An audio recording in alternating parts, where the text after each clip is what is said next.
All right. Welcome to another rollicking episode of the ClevelandMoto Podcast. Light them up, boys. So much going on this week. You guys, you're going to want to pay attention if you're a podcast listener at home, if you're a home gamer. First of all, well done, podcast number 328. Yeah. So podcast number 328, setting records. First of all, the video looks fantastic. Yeah, it looked good. We all did really good. Everybody was handsome and shaved. Fucking great. Not me. Well, again, Not Steve. Not Steve. Including the shut your stinking holes part. That was, I think, was the best It was part. the best. I'm going to say, not even joking. That shit was off the rails. Would anyone like to guess what order of magnitude our listenership increased last week? -4. We're up to 2 podcast listeners now? We have 2, so apparently our listener found a friend. But yeah, we did. We went from an average of about 3,000 to 5,000 listeners per drop per week, if you will, to over 12,000. What? Yeah. Oh, cheers. Yeah, Wow. no shit. So that's pretty baller. Yeah, our numbers for the last 30 days are off the fucking charts. So yay, good job. You know, you guys have found your friends and told your friends about us. That's super cool. Just cover your ears at 4 hours and 32 minutes. And John starts screaming. It is insane. To my left is Oscar? and Johnny Mac. Steve Hoffert. good job, Steve. Fast. Right on. Kromke. Daniel Kromke Steve Sleepy. and your humble narrator, Phil Waters. Unky Phil, if you're nasty. Not joking at all. I want to know how many of this, however, 12,000 people listened to all 17 hours of last Week's podcast. No shit. I mean, no goddamn shit. When I copy the files, usually it's like 10 minutes. Yes. And I pulled it over and it was like 25. I was Oh, like, yeah. it's a long one. Oh, she's a beauty. It's a fucking monster, that podcast. It's a beast. She had some girth to her. She did have some girth to it. I mean, come on. That's super. get to that. Exactly. Hung like a sewer cap he was. Yeah. Can we introduce Sleepy's birthday present sooner than later? Settle the fuck down. I love how the guy who's already got whiskey in his glass is telling us that we need to speed up on the booze. I know. It's looking desperately low. But you know what? Yeah. I have to admit, though, that like when we feed him that, the podcast is way better. Yeah, no shit. Get him on a drip. Yeah. Yeah, I like. And by the way, he came Keister. in and he Keister. just hey, you know what we're gonna do? We're gonna put one of those bags, colostomy bag, but going the wrong way, and you're just gonna put your foot on it. And they'll just perk right up. Oh, when you ever when you were a kid and you had those rockets that you'd like smash on the bag and the rocket would launch in the air. That's all he needs. Just right up the old. Yeah, right up the old exhaust port. He'll be good to go. Yeah. So I did want to say that you guys know, you ever heard of this thing called the McElfresh podcast? The whiskey bidet. Never heard of it. Whiskey bidet. And because it would be Japanese whiskey too, it'd be awesome. Is NOCO short for not cool? NOCO is Northern for California. Colorado. Colorado. Northern Colorado podcast. And they are fucking fun. We know. I know. We like these guys. Yeah. So MotoGP and Swiggy. Nothing but love. But like we said last week, they shat on us, right? So I guess we shat a little back. I don't remember. Things got weird last week. Fucking fuck you, motherfuckers. Fucking you're fucking weird. So anyway. First time I didn't have to pay to be shat on. So today when we dropped it, he was one of the people waiting at the trough. Like he was literally like, more. Yeah. And so MotoGP, he's like, I am smiling so hard as you tear me up. He says he's been laughing my ass off listening to the show. So much fun. Also, I'm vindicated that Eric Buell specifically agreed whole economies are built on the Super Cub. Kind of a mic drop. Mm-hmm. So they did. They got Eric Buell to interview them. So I think that MotoGP was just doing a little name drop there. I believe he may have. How well did that work for Eric Buell, though? Well, he's not. He's eagerly anticipating. Eric is eagerly anticipating his next financial misfortune, right? Maybe this time he'll get in bed with, I don't know, Royal Enfield, right? Yeah, I'm sure there's always some manufacturer who's looking to rip off Eric Buell again in the future. So if I were Eric Buell, I would be like, fuck you all. It'll be a Buellet. It'll be the the Royal Enfield Buellet. It'll be because there's new companies, fuel, right? And it's electric, so it'll be the electric Enfield, yeah, with a really long extension cord because it'll be made in India, right? And It'll so be that's a pretty funky good. one with the 2 little plugs and the big circle. It won't It won't be normal. No. Yeah, it won't be normal. And you'll only get 2 hours of power a day, right? Because they're rationing it. Yeah, but anyway, to our Indian listener, we're sorry, dude. But that was great. So it's super badass. So I did want to note that MotoGP got his press passes for AMA Vintage Days.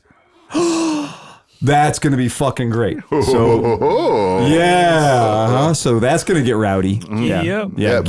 Bring your passport with you. See how that works out. Bring the world's greatest bike, and we'll have our CT110s, and we'll be happy to shoot out and see which is better.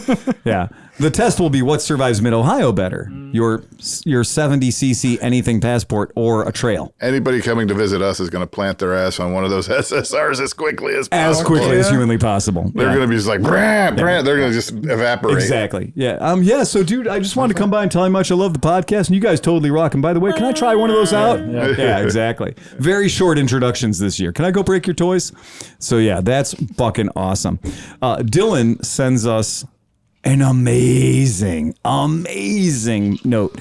He's like, you guys know what a Honda Express is, right? Yeah. Do you guys remember when I got one last year for free? A little baby blue one? Yeah, Barbie dream scooter kind of thing. And I'm a fan of the Senior Express.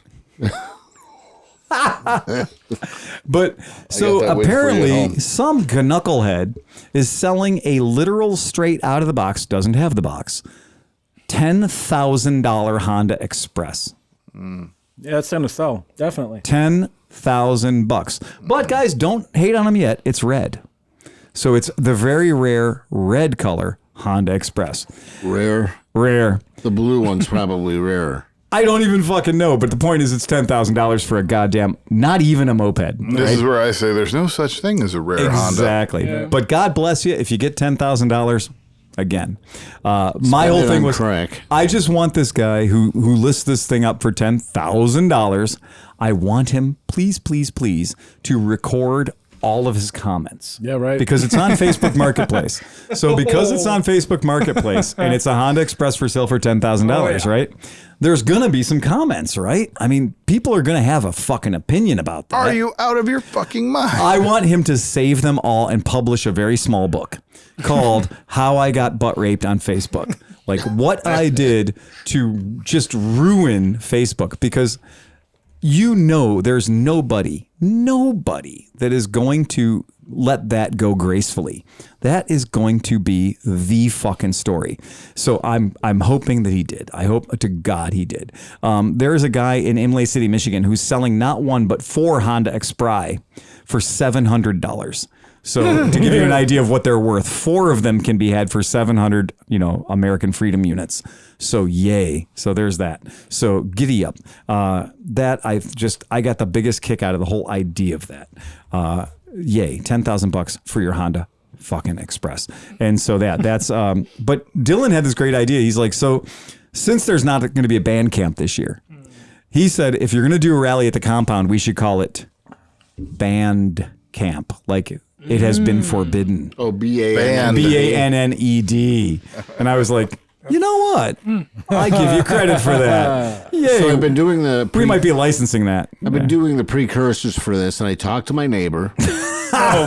Did you talk to the fire department? All Not 5 yet. of them. Not All yet. 5 of them. The one neighbor I don't have to worry about because he's probably burning down the world right now. Right now. You mean the guy who cuts the wood? Right. Yeah. No, the guy on the other side that likes to light fires randomly and get me in trouble. Oh, I was going to say, that's the guy you just sold property to. Right. Yeah. And so, But then he also had the fire department come over to his other property, so he's in their target. Their crosshairs too. You guys have essentially become a red flag area. Right. Yeah.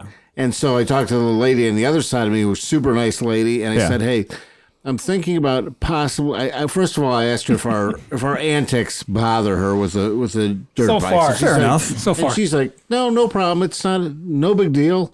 And I said, well, I'm thinking about having not me having it, but I'm thinking about sponsoring a scooter rally on my property. And she said, I don't care as long as they don't shoot guns. Really? Right, so she's cool with it. As long as there's nobody And I said, shooting well, there guns. might be fireworks. Oh. And she said, I would love to come out there and watch them. Get out And I of said, here. well, you're more than welcome to come over and get toasted and eat food. And she's like, I love to do that. Sweet. So she's okay with it. You know what you do? You know what that's you do? fantastic. If any kind of thing, even something that we're doing, right? We all chip in and you buy her, find out what she likes to drink. Yeah. And then the fuck weekend before, be like, here, bring yourself a drink over when you get and take her the Oh, bottle. that's a good And then, idea. You know, Make it classy. now, She could be that's like an official. She could easily be the patriarch of the rally. Like she should just have her own little And everybody spot. just cheer her name every time she shows up, make her Yeah. feel real good about herself. And then on Sunday, you have all the people that are still left, like mow her yard, like, do all the good stuff.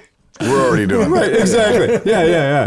Just like, so how'd things go for you? We're going to go pick up the trash in your backyard and stuff like that. Anything you need to take to recycling? That's cool. I feel like it's gonna have to. We're gonna have to talk a little bit about to Aaron, so it Yeah. can spill over into the back of his yard. Oh, it has too. to.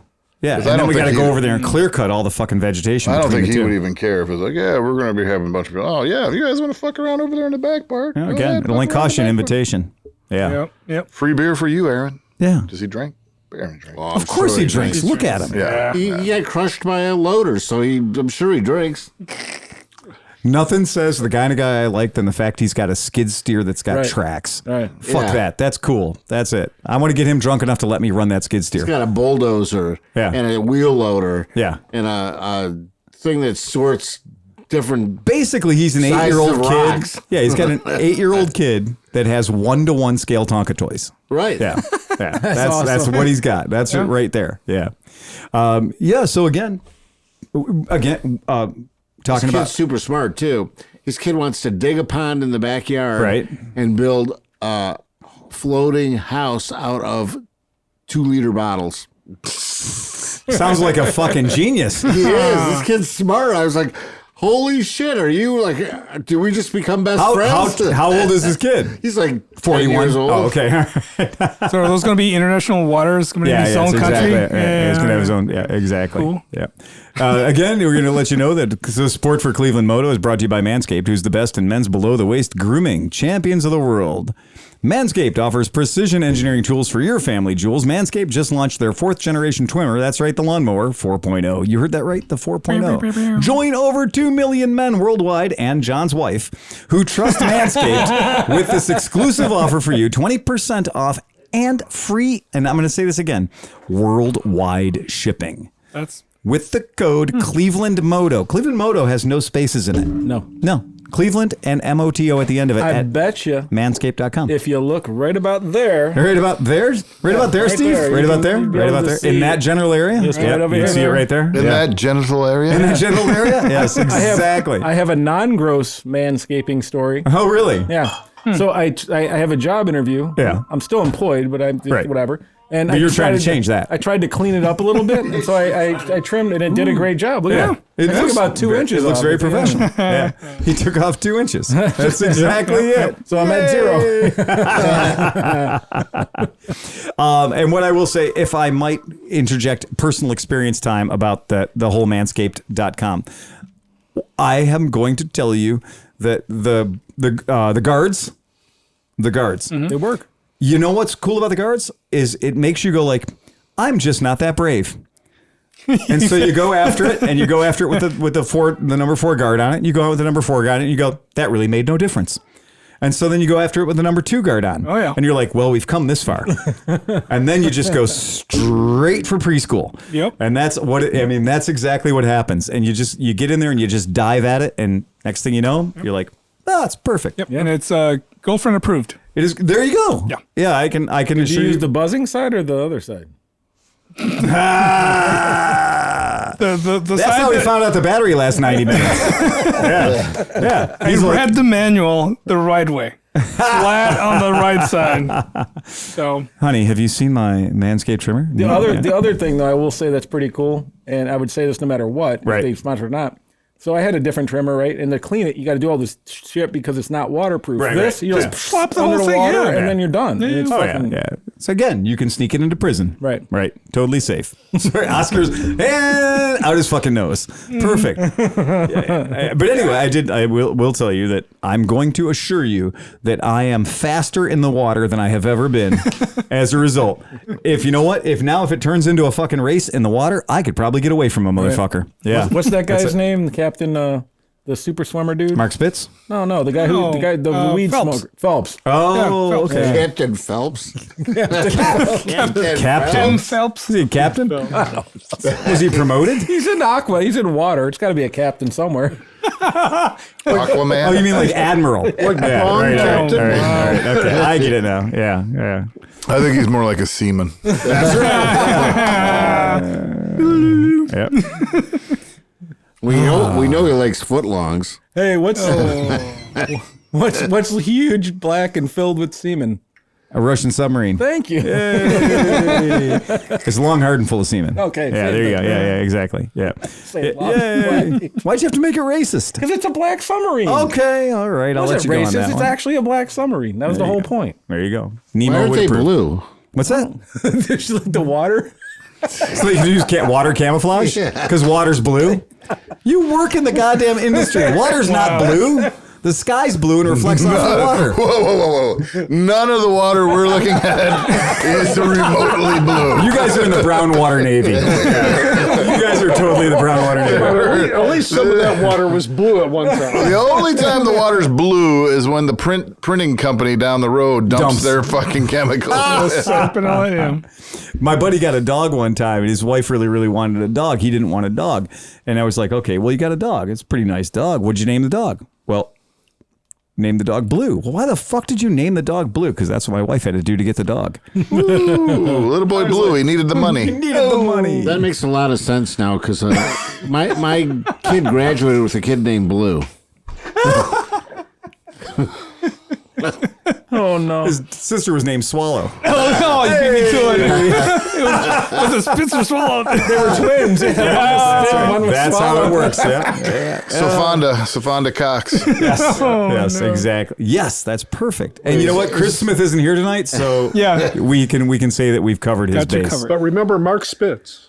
Right, not swallows. So is it Spitz or swallows? I don't know. So yeah, so that's for real. Again, we wanted to talk about one of the topics we talked about because our concept about fixing the Misfits podcast. You know, that's fine. And they're still talking about it, which I thought was hilarious that for us, we were done with that shit in about 20 minutes. Yeah. But they're still talking about it. Haven't thought about it since. No, we really haven't. And yet I listened to the podcast the other day and it was just all they wanted to talk about was Cleveland Moto and the way we corrected their mistake. Well, look, we don't care. It's done. We've done all kinds of top 10 lists, top 25 lists, whatever the fuck. We got all kinds of lists. We list to the left half the time we're here. But we didn't really perseverate on it at all. But God damn it, people are hanging their whole life on that shit. Yeah. Look, man, get over it. And they're still trying to requalify it. They'll be like, well, you know, we really meant most influential. You know, if they really want to get in depth about some kind of a list, let's Right. do the top 10 oils for a motorcycle. Oh, yeah. Let's open up that nugget. Yeah. I don't know. But how do you feel about OEM spark plugs? Yeah. No. The top 10 oils for people over 65. Exactly. There's only one. Yeah. It's only one. Every 65-year-old guy will say 25 hours about how great AMS oil is. Hey, I just bought a bunch of cases of that. Aveline Supreme. Again, here we go. Yep. And then somebody's going to walk into that and say, but have you heard about Golden Spectrum? Right. Have you heard about Royal Purple? Royal Purple. Purple Nurple. Have you ever seen a race car not run Royal Purple? That's not sponsored by another company? Isn't that the God's honest truth, though? So I thought that it'd be fun to just help them get away from our fixing of their list. Okay. So if we could possibly help them move along in their lives. So they could fix our list? Yes. So I figured it'd be good to give them something else to talk about. If we could provide them with just something else that they could think they were right about, but More fuel to the fire. yeah, exactly, right? The idea is when you got a bad idea, it's best to ride it right into the ground. So I thought in the Cleveland Moto way of things, because we generally do show up and generally just fuck it up. Like the whole idea is when we show up to something, it's either going to get incredibly better or somebody's going to come and tell us we all have to leave. Right? And that's usually what happens, honestly. I mean, Fair enough. Fair enough. I mean, we show up to a party, things get really, really loud and really, really fun. And then somebody comes and tells us we have to go home, or maybe go back to our country, or whatever it is, But it doesn't usually end with like, you guys are great, we need more of you. Yeah, nobody ever comes and gives us 10 cases of beer, right? No, that's it. But sometimes They do give us whiskey. I was gonna say, but sometimes they do give us liquor. Even the little guy wins once in a while. That's exactly right. And yet they're like literally our podcast has no little guys. And we are so offensive. And that's Oscar's the littlest. Oscar's completely normal sized. Oh wait, Nick. Dude, But he is the Romantic Hispanic. Yeah. Yeah, but Nick and Oscar could fit inside of us twice. Yeah, that would be a good thing. Would be like, getting a set of racing leathers for either one of you guys made and see how many Misfits we can put in it. Yeah. Oscar is a giant among men. That's true. That's exactly it. But I will tell you that McElfresh is at least 2.3 Misfits. Right. Oh, yeah. There's an exchange rate there. And growing.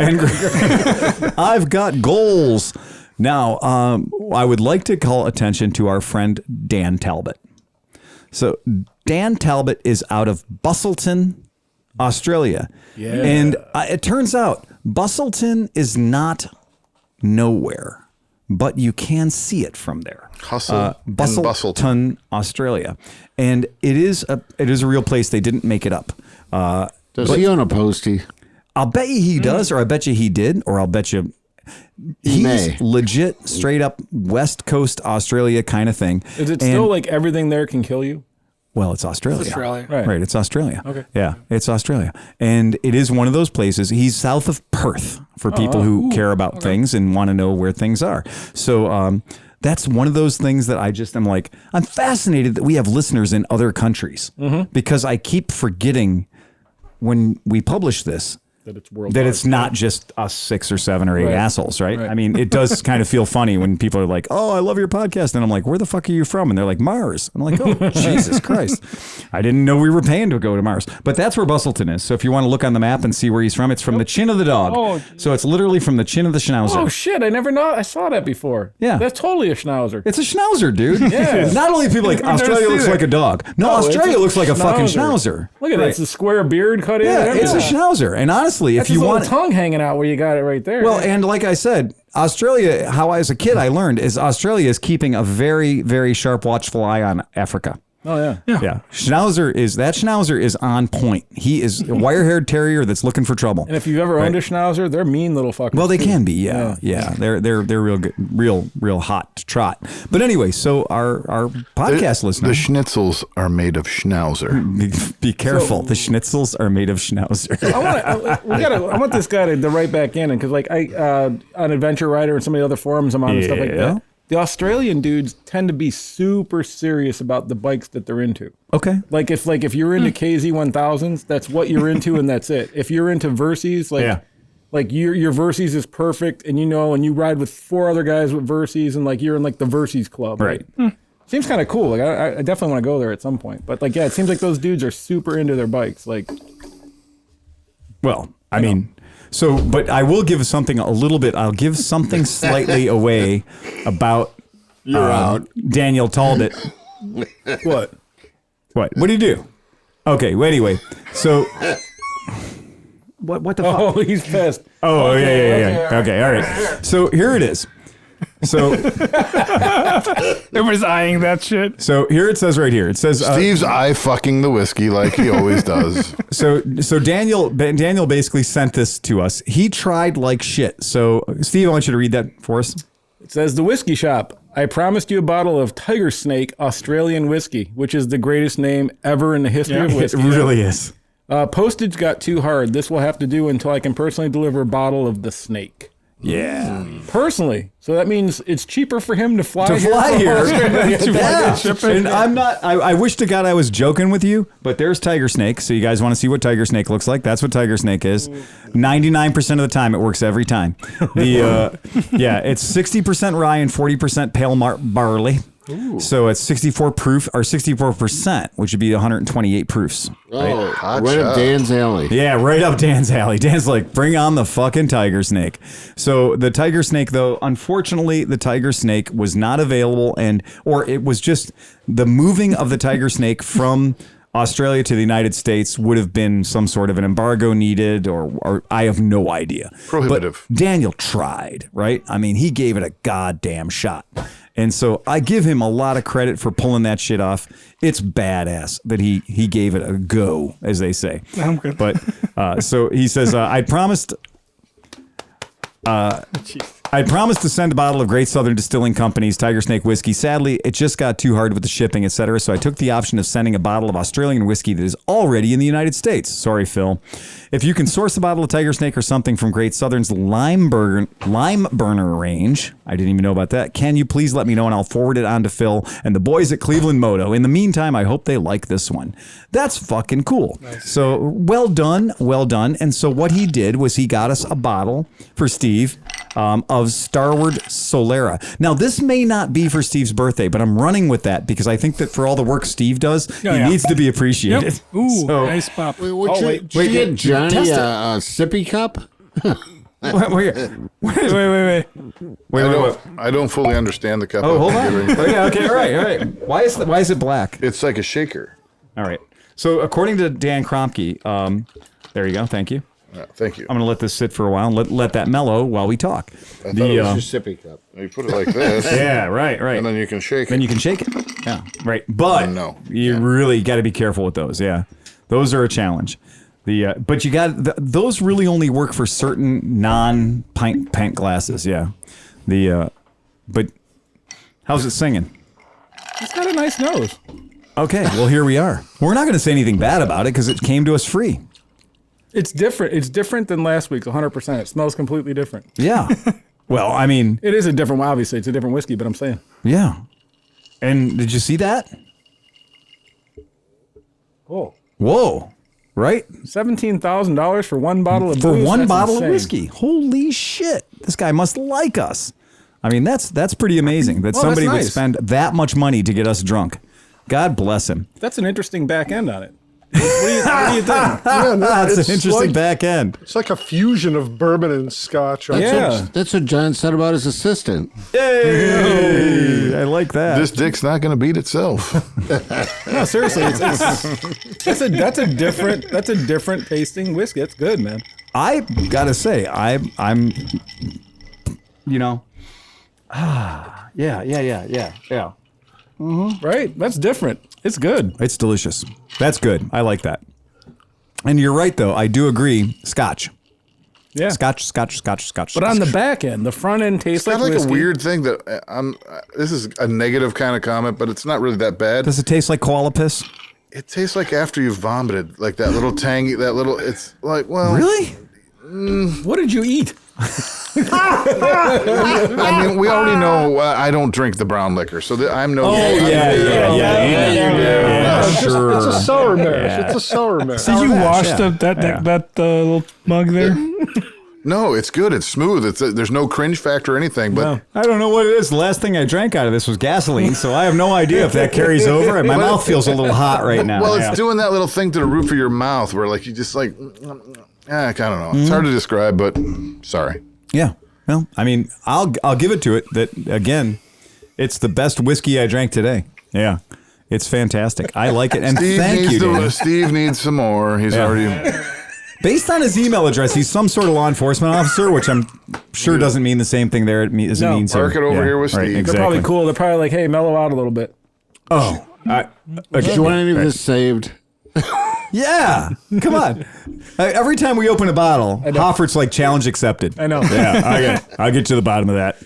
Although for ratings, though, Why are I'm you not handing it mad. to me? Just leave No, it right not there. bad at all. No, But get it is hilarious. And if it stays on that side, I still feel okay tomorrow. The podcast is still funny. But he's the Sherlock Holmes of fucking bourbon.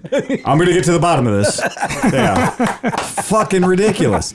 I'll feel okay tomorrow too. Yeah, I exactly. know because you're not human. Because he processes liquor know, I like know. air. I know. Yeah.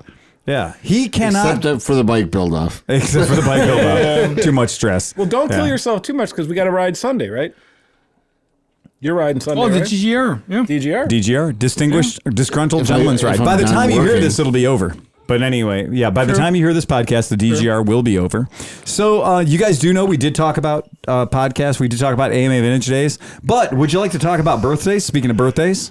Okay. Speaking of birthdays, Steven Cinch, 50 years old now in the club.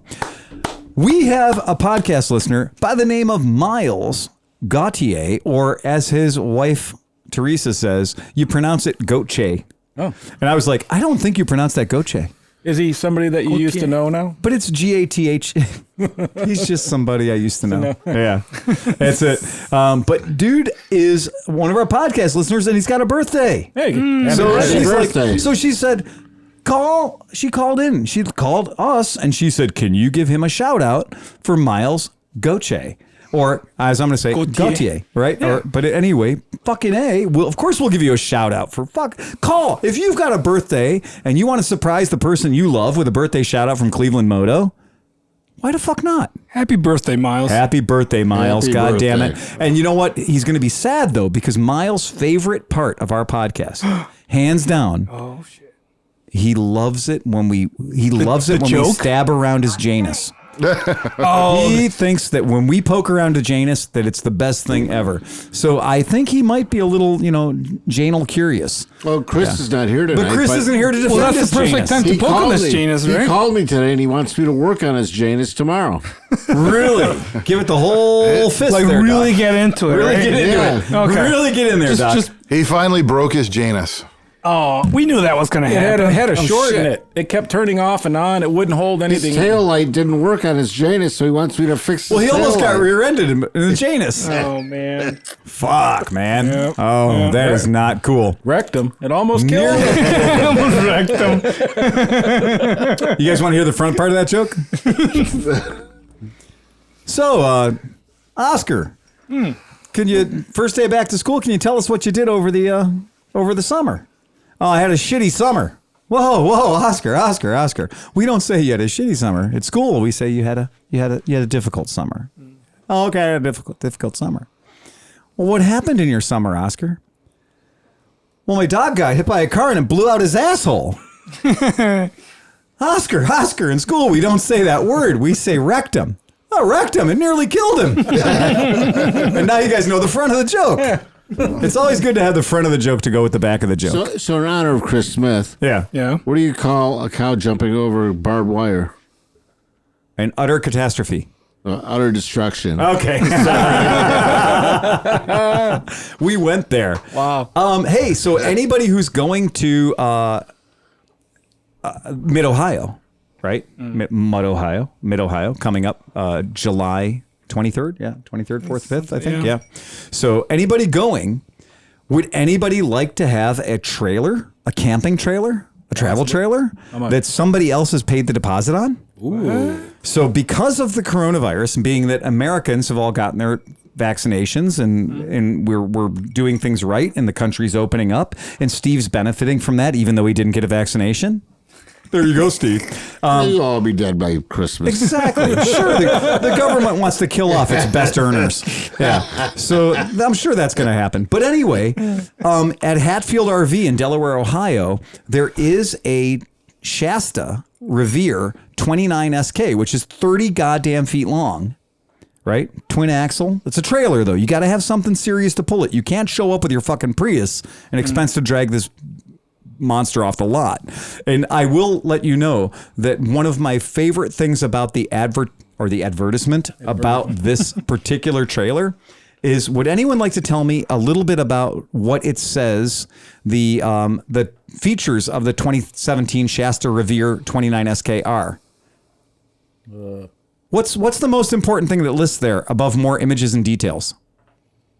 can't read it. Oscar, can you read it from there? Sleep safe. No, below that. Dual entry. Dual entry, great layout. And I'm going to tell you, when I'm looking for something to park my ass in at Mid-Ohio for 3 days, dual entry is a very important factor. So yeah, dual entry, great layout. So this thing's available. It has had the deposit paid for. So if somebody would like to take advantage of the fact that somebody... it's a pull-out, too. Wait, it's dual entry and a pull-out? Yeah. Wow. Yeah, holy I think shit. they have some porn fetishes. It's actually a pop out. That's different than a pull out. Is That's when you pop out. That's when you pop out? Yeah. Yeah, okay, I got it. Yeah, right. dual Way to go entry, there, right? Foley. Yeah. But so that's No, wait, that's which available. entrance are you pulling out of to make it pop? It depends. It's more about the angle that you're going in. Okay. That determines whether it'll be a pop out. I've seriously thought about this, and what we should do is get a bouncy house. With a roof on it. No, and put it on a campsite, and then everybody could crash in the bouncy house. Oh, yeah. That's a good idea. Except for, have it's you ever like had the one world's deflate? biggest air mattress. Yeah. Have you ever had one deflate? Yeah. And like I had a big air mattress at Mid-Ohio deflate on me, and I woke up sweaty in a cocoon of fucking plastic. So what that is when that happens, that's called the rubber taco. Yeah.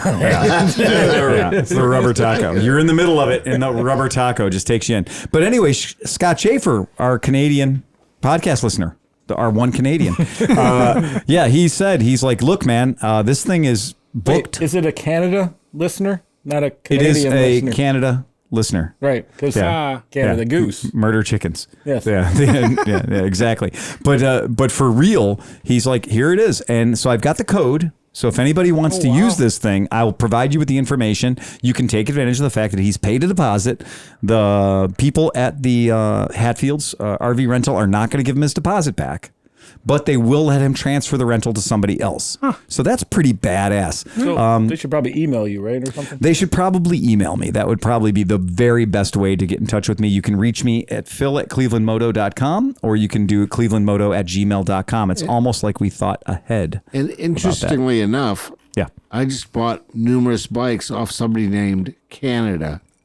What? Their last name is Canada. Get the No. flock out of here. All right. Do they I own need the country? more information. I think we should go but with I Sleepy's do want to first. say something, though. This is something I have to clarify regarding the RV rental. Yeah. They did pay a $200 deposit, so this isn't free. If you step up, it's going to cost you $652 to close the deal. For the week? For the weekend. You pick it up on Thursday, you drop it off on Sunday. Right, exactly. I think Which that's is a very good deal. That is Friday to really- Sunday. yeah, that's a great It is deal. quite a good deal for a house. Yeah. Right, for a house For that 8 sleeps people 8 and has and allows double entry. And has AC. DP, probably, baby, right? you know. That's it. Right. Pop out. Has AC. I'm going to say AC is the beginning of your fun. Yeah, right. Right. I'm going to say the AC is just the price of admission right there. But anyway, that's a real thing. It exists, and it's going to cost you $652 to seal the deal. Now, just a question: when you return it, do they black light the? What I thought was fun, I'm going to go ahead and I'll put up the contract because I would like to say he did opt to pay the pre-cleaning fee. Okay. Oh, how cool is that? That the dude paid the pre-cleaning fee. Which at Mid-Ohio is a necessity. Yeah, I mean, we've all been there. But yeah, that's it right there. There's the contract and everything. That's legit. That's as legit gets. And yes, he was nice enough to pay the pre-rental black light disinfecting, whatever. Honestly, it's Mid-Ohio. Nobody has sex at Mid-Ohio except for that one time. Anyway, so hey, but you do get 125 miles per day. Like you're going to And take he a never turn. came back to our podcast. Yeah, I know. ever again. Rip camera. Exactly. Yeah. Oh, but that's that. So anyway, Steve, you were saying you bought a talk bike. about the you anus bought, anymore. Well, let's talk about this bike that you bought from Canada. Oh yeah. Okay, so you guys have to person out guess, the country. and it's not just a bike. All right. Well, we're going to continue this into my game then, Yeah, too? let's start with you. No, let's start with you. No, brought I think it we up. should start with Steve. That's Steve, right? That's yeah, Steve Hoffert. Exactly. Yeah, I right, want to right, start right. with him, yeah. Okay, so I'll give you one clue. Okay, one clue. Boy, So how many bikes? wow. Okay, I there you can't go. say how many bikes. All right. But Wait, I out will of say all that. motorcycles available, we're getting one clue. Oh, they're all the same? This will be easy. No, Okay. no, All right, there's- so they're not the same. I only have 7 hours and 14 There's minutes. 4 bikes, but there's one clue. no. Okay, I'll give you 3 stars. 4 bikes. Okay, there's 4 Best bikes. game ever. 3 stars. One is, and they're in 2 classifications. Okay, there's 4 bikes and they're in 2 classifications. Okay. So the 2 classifications, that's my clue is 2 classifications? No, there's 4 bikes. Okay, there's 4 That's bikes. your clue. And you have to guess. Okay, let's just pass this over here. Slushy 2.0. Okay, so here's what I'm going to do. We're going to play it 20 question style. Otherwise, this Right. game will go on for a million years. Is one of those styles enduro? No. Okay. Is it? Can you Can give you us a pass me a time pen? period? 70s, 80s, Anytime. 90s? Are they Yes. street bikes? Yes. Okay. Yes. They're all. So you have a bike from the 70s, 80s, and 90s. 80s and 90s. Okay, question Okay. one. Are they street? No, 70s, 80s, and 90s. It's 70s, 80s, and 90es. Okay. Okay. That All right. narrows it. One category is street. Okay, and so question number 1 out of was the 2. street. One Question out of number the 2. 2. Okay, all right. So it 2-stroke is. or 4-stroke? Both. Okay, both strokes. Okay, both 2-stroke street, 2-stroke or 4-stroke? 2-stroke. Oh, RD. No. It's not an RD or an RZ, apparently. Okay. GP 750 or No, it 550. is G, something smaller than you would expect, but that Phil likes and has one. 2-stroke. And it has dual propulsion. 2 ranges. No, it has that too, but it also has What? It has 2 modes of propulsion. Oh, so You can use hybrid? you can use the engine. Oh, or- okay. All right. Oh, okay. So it's a Puch Magnum Mark II. I'm sorry, but it's a Maxi. Okay. 2. All right. So one of them is a Puch Maxi 2. All right. All right. Got That's it. not a Sorry, because- motorcycle, though. That is But I'm it's a sorry, it's the motor- first it's a- bike. It's the first one that I've ever owned, Right. and that's I fine. had to buy A it. Puch It's Maxi. a motor vehicle. Yeah, it's a Puch Maxi Mark II. Right on. Dual range Moped. transmission. 2 It's a horsepower. moped. It's a got step the, through. it's the high Yeah. 2 horsepower Yeah. engine. So Oh yeah. And no shame on that. I mean, if you're gonna go moped, that's a decent way to go. And yeah, and yeah, chicks are paying top dollar for that shit in New York. So rock on, dude. Yeah, that's cool. I like that. So that's like one I of said, It's the first one that I've ever owned, so I had to buy it. Okay, so that's one of Okay, the so 4. the next 3 bikes. It's a fine and noble beast. I think The that next 3 bikes The next 3 bikes are not do mopeds. not have the same number of tires. Oh, wait. So there's 3 bikes total in this point, but none of them have 2 tires. No, none of them have the same number of tires. Okay, so there's 3 bikes left. One of them is a unicycle, quad- one of them's a bicycle, and one of them's a tricycle. Oh, so Try you got a 3-wheeler. quad and You got a another 3-wheeler. 2. Okay. A Honda, what? Or Yamaha or Honda? That's a Yes. question. Yeah. Oh, so you got a Yamaha and you got a Honda. So you got Okay, a. so you got an ATC. I mean, there's a million options. I'm gonna hope you got an ATC 70. That would be cool. No. Oh, cross off the ATC. 200X. We're up to No. 7 questions. 8 questions. Close. 250X. Too much. And not a Honda. Oh, 225. Yamaha 225. Yes. Oh, really? yellow one. Oh, That's a cool really? bike. Yeah, okay, yeah, guys, right. be careful because you're at 11 questions. Okay, sorry. Okay. All right. So we're at 11 questions, 20 questions. and one of them is a Yamaha 225X. So I got 2 out of the 4. And I got to say, that that's a 225X. that's the 3-wheeler. Right, Okay. that's the 3-wheeler. Okay. So now, guys, we've only accomplished 2 out of the 4. out of the 4 bikes, and we've used 11 clues. Right. This is fucking dangerous. Okay, we got All a right. quad. Okay, and so there are 2 more, Okay, so now Things one of going these in the vehicles dirt. has to have 4 wheels. Right. so and one quad. has 2. And one has 2. Okay, all right. But we don't know if we still have a 2-stroke or they're all 4-stroke. No, they're So 4-stroke. the 2-stroke, right, 2-stroke okay, we got all rid right. of. It was just a 1? Oh, he volunteered that. We didn't count that as a question. Thank you. And I'll Yeah, give you one I'm more asking. clue. I'm talking to you guys, not fucking that. Steve. This so is it's great. So Oscar's just talking to me, but Yeah. Steve's volunteering the answers. Right. I Right, like the way this is going. This is an excellent Get outside the box. Good job. Wait, So the next got 2 him. bikes, You Mexicans are genius. Fuck yeah. the next 2 bikes are the same brand, Okay. Okay. and the one bike has a lower displacement than the SSRs we built, Oh shit. but is in the same genre. Okay. All right. So it's going to be a sub 125 mini bike. Now, have we used up the 2-stroke category, or is the 2-stroke The category 2 still strokes open? are gone. No, They're that was, 4-strokes. that was, See, I didn't ask. That's I asked Steve. Yeah, I yeah. asked Cinch, and Hoffert answered. This is brilliant. Give him another shot of whiskey. So we're what, at 11 or 12? Give him his glass back. We're still at 11 questions because we've technically not asked any more questions. Got him. Okay, so it's a 4-stroke. All right. Quad and Phil, a do you think 4-stroke they're two- really common models? You know what? I'd say they're probably pretty common. Okay. I'd say they're probably pretty common. One's One a is two-wheel. common, and the one is not so common. brown liquor. Sleepy. It's amazing the way you threw your voice like that. That's and you know what? You rubbed that little sexiness on there too. That was nice. And I'll give you one more clue. Let me One give a clue because I know a little bit about this. Here comes the voice to of me, reason. to one to me is actually kind of a desirable. The two-wheel one Yeah. is kind of a little bit desirable. Not SL70. that desirable. It's got a little niche market. They actually race these still. Oh, and the flat track stuff XR50. for the kids?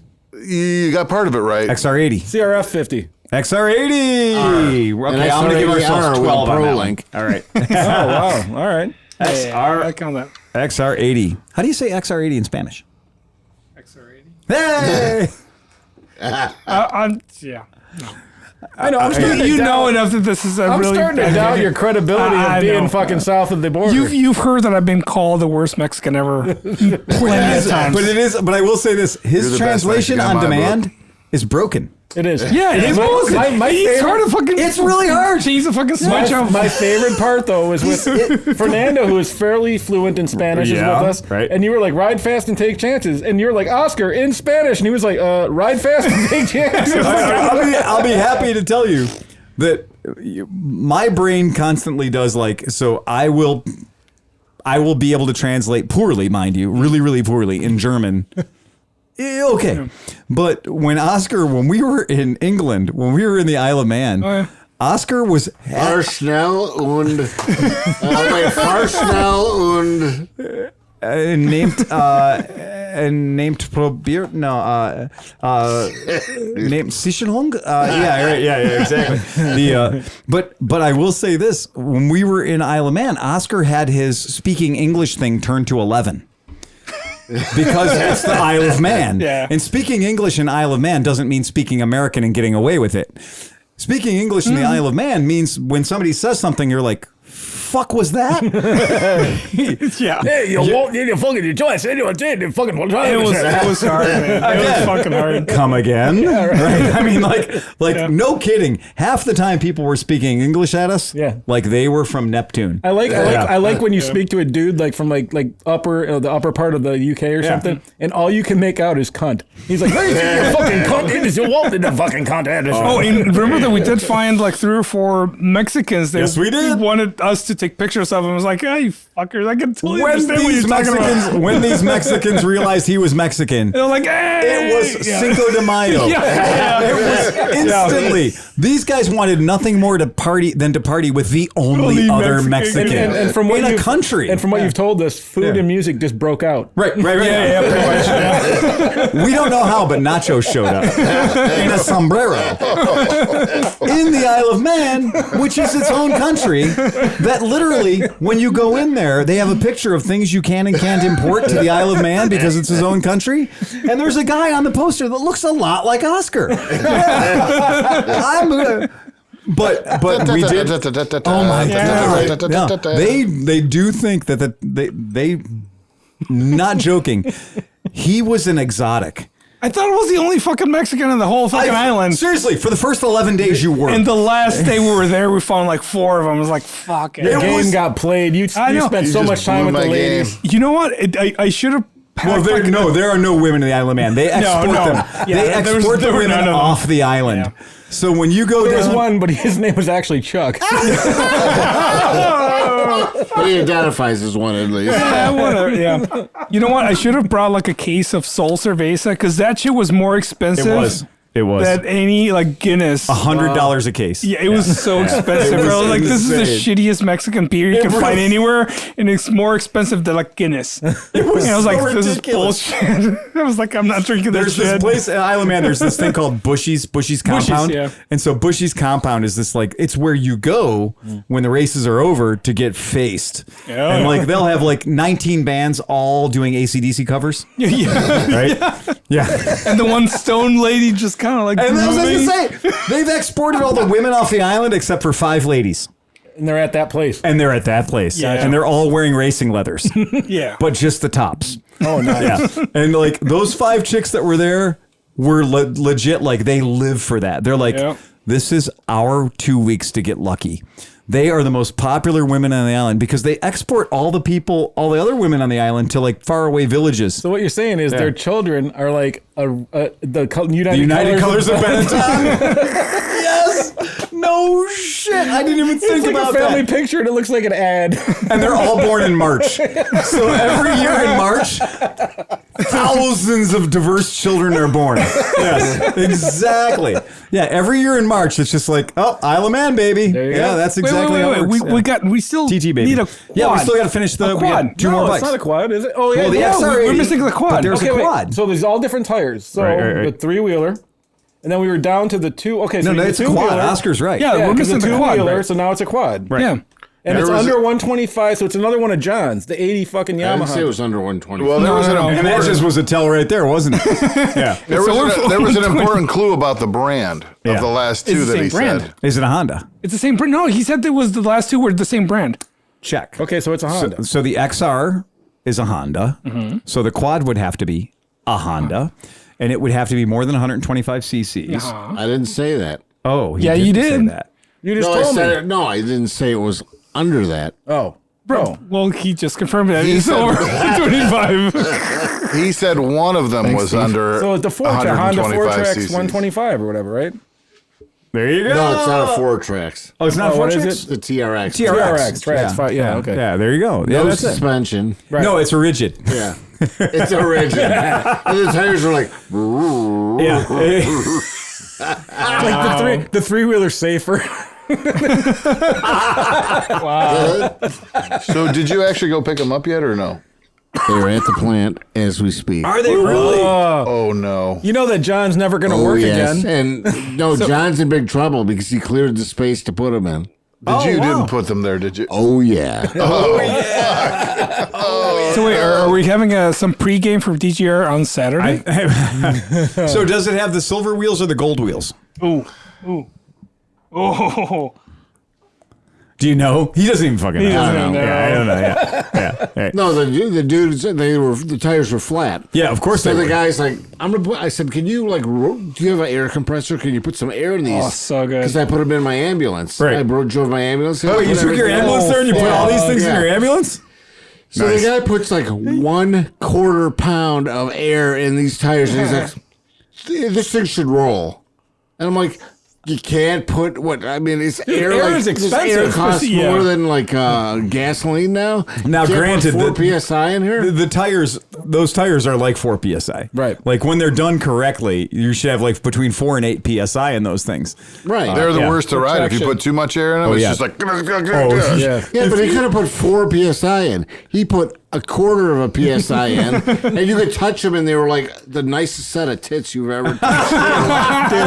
I just want to know. So Just fun this, bags. This is Yeah. Steve's side of this, right? Right. Oh, I yeah. want to hear that guy. This fucking guy called me, and then he pulls up in a fucking Umbrella Corporation ambulance. Oh no, they totally freaked out when I pulled in. Yeah, no shit. Because the guy passed away, and his wife, the guy's wife, is You should super have used nice. my hearse. Oh no!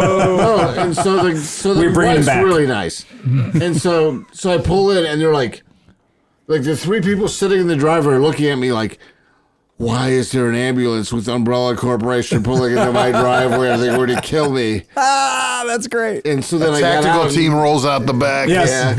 exactly.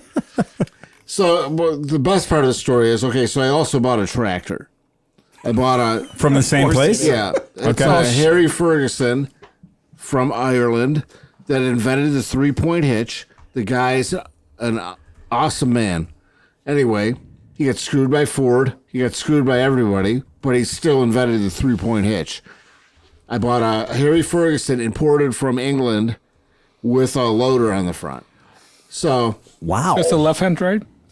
yeah, it's left-hand drive. Is it gray or red? It's gray because they're all gray. Yeah. They're all gray. There you are. No, they did make red ones too. And that's different from the one that you already have. When they were Massey Fergusons, but these are just Fergusons. It's just the Ferguson tractor. But the best part of this whole story is, okay, so the grandson was helping me get the stuff in. Yep. And so they have a 76 Nova in the garage that I'm currently negotiations for a 76 Nova. More shit. No, just listen to this. So this kid's like, I love cars, you know. It's like he's like into cars and everything else. The car's got like 92 tires on top of Shout out to it. him. So he moves all these tires. I'm like, I just want to see what's in this car. Right. And so you think it's got T-tops, so it's a 76 Nova with T-tops, which is strange all in itself. It is. That should be a Camaro or something like that. It's got louvered windows. Yep. And he pulls all the stuff away. He's like, dude, 350, man. This is the big engine in this. This car's worth a lot of money. It's an inline six. Yeah, I was gonna say. Yeah. It's a 250 inline six, it's which 250. Yeah. is a winner for me. Right. Because I love inline Yeah, sixes. that's the motor you want in that car. Right, And I it does have virtually the same power that the 350 The only had person in the world who 76, wants less horsepower. Exactly. No, I like the twin 2-barrel carbs. Yep. And like the hot cam and an inline six. I mean, it sounds great. But in that era, to be fair, in that era, the 76, if that would have had the V8 in it, they were so fucked up due to emissions. They put out the same. They were the same fucking power, right? Yeah. It was like the torque was exactly the same. The power was slightly different. It was probably a 3-speed My transmission. buddy had a Duster that looked beautiful. It was a beautiful Duster and everything, but it had the straight six in it. He would drive around and Slant six. my car had I had a Chevy with a 307 in it, but when we sat there and revved him up, I had a V8 and it was like, whamma! And he was like, Well, you know what? My wife had a 1976 Nova Spirit of America hatchback with the 350 in it. Yep, that's the one right there. It's up on the screen right there. So if you can find one of those Spirit of Americas with a hatchback, it's kind of a fucking cool, weird car. I mean, and you can fix it. Those sins are forgivable. All the horrible things they did to that V8 are forgivable. But the hatchback Nova is kind of a fucking cool thing. Very cool. Yeah, it's very It's cool. a camping very car. cool. The back seat lays down. Yeah, and it's not off. I mean, it's awful, but it's not that awful. I mean, you can get away with it. And the piece When you're 18. resistance the pièce de résistance. was that they had a Toyota camper. A shit hook? a Dolphin. Yes. They had no, a it was shit a hook? dolphin. I'm Was it a sorry. It was a dolphin? dolphin. Dolphins are just gay sharks. And I'm like, oh my God, this guy collected everything I ever wanted in my entire life. Oh my So I'm on the hook for the Nova, And the Ferguson, and the Dolphin. And the dolphin. Yeah, and look. You're not kicking me out of J-Town. That's Now there is the dolphin. J-Town should become S-Town, buddy. There is a dolphin out there that exists that has a fucking. There's I'm a taking dolphin. my wheels and tires off my RV the next time I go out there. They ain't leaving Nobody's it. gonna move me. So the first gen Toyota Dolphins were the ones like, I mean, they're fucking cool. Like the first gen Dolphins are bad as hell. Like you could tell there was just cocaine inspired design. I've got it up on the screen right now. The first gen Dolphins are really hard to hate. They're very, very hard It's to more hate. like that one. However, second row. this on is the- probably more like what you're looking at, or That's like, what I'm looking at. or like that. So you get in the mid '80s, where the mid '80s Toyota It's Dolphins. earlier than that, Is it earlier than that? Okay, cool. but it's not one of the cool ones. right. What So about, do you have the double headlights like that? it's probably the '78. That like they sold a shit ton of those. But like, does it look like the one that's up there on the screen right now, No, Steve? it's Is it fresher or staler? fresher. It's fresher, so it's more like It's like this. that. It's like that, yeah. So on these It's like ones, too much. Like they right? put This too is much exactly on it. They Every put one too of much. those you find has already been gutted. Has this Yes. one been gutted? Yeah. No, it's because of got every excessive single- roof leaking. Yeah. No, it's got every single thing in it. It's like they drove it in there Yep. under a. It's got a roof. it's over it. covered? Yeah. Yeah. And it's covered. Yeah. So like the best thing you could do with that is, so the ones that are really, really fun and hard to find are these ones that are the full fiberglass bodies because they have the one piece roof. Yeah. Those ones are super hard to find and valuable because they tend to not leak. But when you get into the cheaper form of construction where it's the slab sides and the flat roof, as John will tell you with RVs, The only RV that doesn't leak is one that has leaked before and now has a one-piece rubber roof on it. And our friend Mary McDonald from Columbus, she bought a beautiful camper that was promised to be leak-proof, right, and leak-free. And before she could go on a cross-country trip, she found out real quick in the first rainstorm that the entire front of it had rotted out. The entire front of the camper, the top berth, the bunk bed area, was completely fucking cardboard. It had gone to shit. And so I mean, they're made with like 1x2, but 2x2 to begin with, and then turn that into balsa wood. Yeah, and it was garbage. And they had to do so much work, and Mary chronicled it. Mary McDonald chronicled all of her work that she had to do with her and her boyfriend getting that thing serviceable again, because despite its low mileage and beautiful appearance, it was garbage. So be fucking careful buying a camper. I feel like Steve did not overspend on this. I'm fairly certain of this. So now the question is 4 bikes. Mid-Ohio, I'm just intrigued. What does a Steve Hoffert pay? Now, Steve tends to overpay. Like if you were selling a bike to Steve, right? If you were selling a bike to Steve, and you said I'm selling this bike for $200, and he showed up, he'd be like, "Look, it's worth $8. I'll give you $8." He's not going to lowball the fuck out of you. No. But I'm still going to say in this package deal, what's behind curtain number 2 for this package? We're gonna do the over/under. I'm gonna bid, for this package of awesomeness, I'm gonna bid $1,000 for the 4-pack. For the 4-pack. For what's behind curtain number 2. No, I'd say even using the I'll do $1,250. Okay, I'll do $1,251. Okay, I know what he paid for the trike. No, it's a 4-pack. I don't know what he paid for the other bike, so I don't know if it's so you fair. can actually say that. I don't know if it's even fair for me to say. Okay. Well, you got 1 out of the 4. He didn't just jump right up and say $1, did he? No, he didn't. No, he didn't. So All you right. actually did pay some All coin. Oh, dude, I think All we're right. low. I think we're low. Yeah, I think we might be low. No, I think we're high. All right, lay it on us, man. I would say that he paid maybe up to $700 for all of the bikes. Ooh, Yeah, I think if we're so, high. Good job, man. So you're gonna say $750. Oh. $1,200. Oh, okay. Okay, so Daniel, do you have an idea what Steve paid for these 4 wonderful, beautiful, amazing? Remember, we're talking about a Puch Mark II, a Maxi Mark II. We're talking about a Yamaha 225X, which I would like to have, period. An XR80 and a 125cc Honda Quad. I'm going to say 1,500. All right, 1,500. Go ahead. What did you say? like 9, 5, You just keep counting. 600. $600? Well $600 done. for that flock of Wait, vehicles? hold on. What's I the was condition $100 of these bikes? Are they in good condition? Are brought they them rusted? home? They're not running, probably. They're not running. None of them are running. Hey, Do Oscar, they look okay? that camper matches They you. don't look bad. Oh yeah. It does. The DX Solo Cup. Solo Cup. 225 DX needs Splash. a pull starter. Okay. Okay. All right. But that might actually even have an electric start and could possibly have a reverse. Yeah, that's true. That is true. And that's a really good motor. So the Puch is like TRX 125 is electric start, Yep. but I'm sure the battery's dead. Well, of course it is. How could it not be dead? Puch it's like is 100. It's a Puch. I bought just an dirty. I had It's an dirty. XR. It's I like had a couple $100. I had an What'd you pay for XR80 once in my I paid life, but I $50 passed for it the along. Puch. And then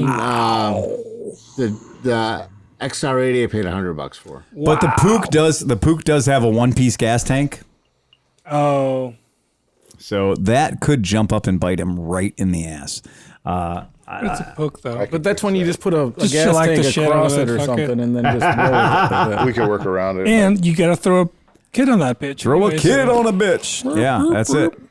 Yeah, because I think the Puch does. I think the Puch does have a integral fuel cell. Yeah, but that's when you just take an old Honda gas tank and you just put it across. tape it to it. Yeah, just tape it across and make it into a low-budget That Magnum. bike is like, I could probably do a gas stream. I burned out a tank on a Goldwing in the Goldwing. So if I can do that, I can burn out that. You should be able to do I a can burn Puch out that Maxi. Puch. Right on. What do you mean? And It's then the thing about the Puch though is I did my paper route on my Puch Maxi. Yeah. Nice.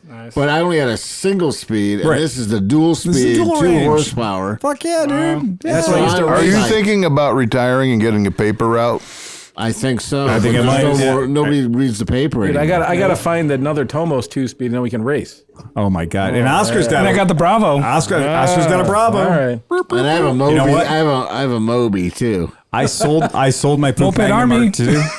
Yeah, I sold mine, and you know what? I'll be attending the next one on my Super Cub. Oh, yeah. Because I'm done. I'm never going back to mopeds. Nothing that you need to have to pedal to make start. That is uncivilized. That is savage as fuck. Like, yeah. Steph has the What? Oh yeah. Sleepy's So got his Sleepy own bought some story here. shit. Yeah. Well, I'm buying yeah. it. I'm buying it. All right. So I had a really interesting week, and I've sold all kinds of things. I'm down to one scooter. right. what? Yeah. A BB? No. No, I bought the BV. What? It's right here. I bought it. Yeah. Oh shit! It's I back. sold it to him, and I bought it back. How slick was I Saturday? You didn't even see me. I didn't even see you. Were like You a were fucking busy. ninja. I was like, I was busy as Yeah, shit. yeah. I've never been busier in my goddamn my life. wife was like, because she came to pick me up, and Right. she's like, "Why aren't you hanging with Phil?" I'm like, "He's busy, dude. working. I'm not He's gonna working. fucking be a Fucking barnacle busy. on his fucking boat, This is dude." Like, business. yeah. So here's how fucked up I am. So yesterday, I told Renee, I'm like, Renee, shit. Did we give Sleepy a check for $1,650 or something? Nope, not yet. Nope. Okay, so I'm sitting there and I'm like, we didn't. I don't think we paid him because this bike showed up, and I was like, just came shit, in and that's dropped it Sleepy's and bike, just right? left? So I was like, that's Sleepy's bike, and I'm like, oh shit, we didn't pay him. God damn, I hate that. Fucking why? He's my friend, man. We got to pay these people. So I was like, God damn, make sure we paid him. What the fuck? And I forgot that last week for podcast, You brought it up. I didn't even literally say the anything. first thing that we did before we set up one microphone, I said what? I want to buy that bike. Here's a check. Right. I was like, I told him, I was like, don't leave here without getting money. And I 'Cause said, you knew "Fuck what's that." gonna happen. And I said, you know what? We're going to drink tonight. So I'm probably not going to pay you. So let's do this right now. Yeah. So while we were sober and while the sun was shining, the birds were chirping, I gave him a check. And then the podcast happened. And you know what my brain did? My brain went, it happened. It's unimportant. Delete. Done. It's fine. So I had an argument with Renee, and Renee goes through our checkbook, and thank God we have the carbon copies. And she goes, "You mean this check?" That you And I was wrote? like, "That looks an awful lot like my writing." Yeah. And she's like, "Yeah." Yet I would have sworn I didn't pay you. I would have told you though. I know you would have, but because we're good like But that. so I sold that. Yeah. I sold the Metropolitan actually today before I got here. right on. I had an unsuspecting sale of a firearm that I didn't know was worth anything that ended up being worth fucking Which is $5,000. awesome. Like, and my wife has no idea that I even had this, Right. so it was perfect. So it became my garage fund. What kind of gun was it? It was a what did I just say? It's a Browning? A Browning high-powered rifle. It's a 308, so it was a very limited, like a very rare caliber. Wow. Yeah. The bullets are like $5 a piece. Like nobody wants them around here. Not a 308. No, there it must was be a some 308, other. No, but it's it a was- high It was power. a different. It was a Like different. you guys- like a Lakua or some Yeah, it's weird like a thing high like power. It's a fucking. It's a. So it's, what it is for the gun fags out there. Wait, Cleveland Moto Gun Talk starts now. Yep. So what it is it's a Browning high power Safari Yeah, Seiko. Yeah. it's made in '68. Made in 1968. and my dad had it. It was in the original case, Yep. mint, fired 3 times with a sighted in. No, It's 7.62 NATO, 308. he just reduced the firing from 9 to 3. Okay. All right. Fair enough. what? Right. You said 9 outside. Now all of a Right. sudden it's 3. What do you mean? It had been low rounds. Okay, yeah, low rounds, like 9, 3, whatever. Fucking, okay, Okay, I remember numbers like that. under 100. How's that? Under 100 rounds Yeah. through it. It was fucking like brand new. In fact, the guy had me when I was sending the pictures to the guy at this place. He had me like shine a flashlight down the barrel and to all see this. what the- I want to see if the all barrel this- was pitted. exactly. Because you fired the gun 3 times back in 1968 and then let it sit. Yeah, if you didn't clean it, and you don't have clean it, you have corrosive primers. Right. It'll actually pit up the barrel. Right. You got it. Yeah, so like, I mean, no, but it was all oiled and I mean, it smelled perfect, whatever. The guy was more than happy. And like I said, the check cleared yesterday, like boom, like nothing. So what I think is hilarious is at some point Sleepy took this to a gun shop. In Mentor. Right. And Which- and I'm going to tell you guys, whether it's guns or motorcycles, listen to what he's about to say. So the guy was like, this thing's worthless. He goes, nobody wants them. The rounds are hard to get. He's like, you could take it to a gun show. You might get 150 because it's pretty. Because if you want money, I'll give you $100, but I'm just going to course. fucking give it away. I Now, was like, no, I'm like, it's got more sentiment of it. I'll just keep it for that much. And then like it made me curious. So I started looking, and then every time I looked up that particular gun, it came up between $2,000 for a beat up, looked like somebody hacked it with a hacksaw, to $15,000 brand new. Right. And I was like, this guy tried to fuck me so hard that I'm still like, I'm glad that he didn't have lube. And this very, very rare, very hard to find bullet that he's talking about, right, is a bullet that we very much love. It's the 308. It's just a normal 308. It's a 7.62 NATO. Okay, it's a 7.62 NATO. So every time you see a military movie and Rambo's carrying the M60, or that's the it's the squad assault weapon, a saw. Those are all 7.62 NATO, which is the round this gun shoots. Okay, so they have made as many of these bullets for your gun as exist people to shoot them at, right? It turns out that it is, and as a former recovering gun addict myself, Russians who didn't field that caliber make that caliber for that gun. Exactly right. Yes. Well, I can buy Wolf ammunition for a gun they don't have. All I know is that Ohio guy said $100 and Las Vegas guy said $5,000. Yeah, he was just trying to rape you. He was. He was hoping you'd walk out and be like, you know what? Give me two when you got a deal. No, he was hoping I was going to scratch because it's Menor. He was going to scratch and be like, well, $100 can give me something. Best I can do is, exactly. But I'm going to tell you that. I think those kind of high-powered rifles are going up. My brother was saying, like, the 760 Game Masters are going at like $1,200 and stuff like that. And I'm like, oh, well. Fuck. As a kid, we had a Seiko.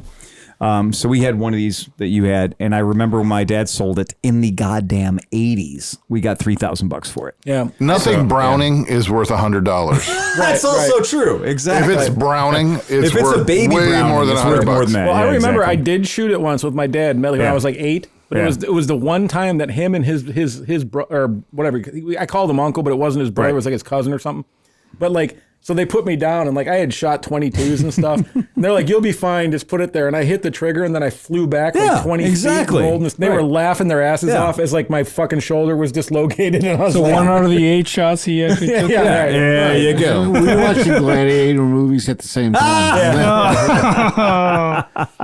Absolutely true. I called him my Uncle Phil. If you're nasty. So that's great. You sold that. I mean, the fact that you took a rifle that you thought was worth nothing. Yeah. And then a dealer is still going to make $2,500 on it. Sure. And I don't care. And you don't care because you got $5,000. I would have given you $7,500 for it. That's all right. Well, it's nice to know. You might have overpaid. Yeah. But it will, because he said it had original 1968 optics on it. Yeah. So it was all original. The optics might be Bosch and Lom. Yeah, something. It ain't going to be no Chinese Bushnell. No.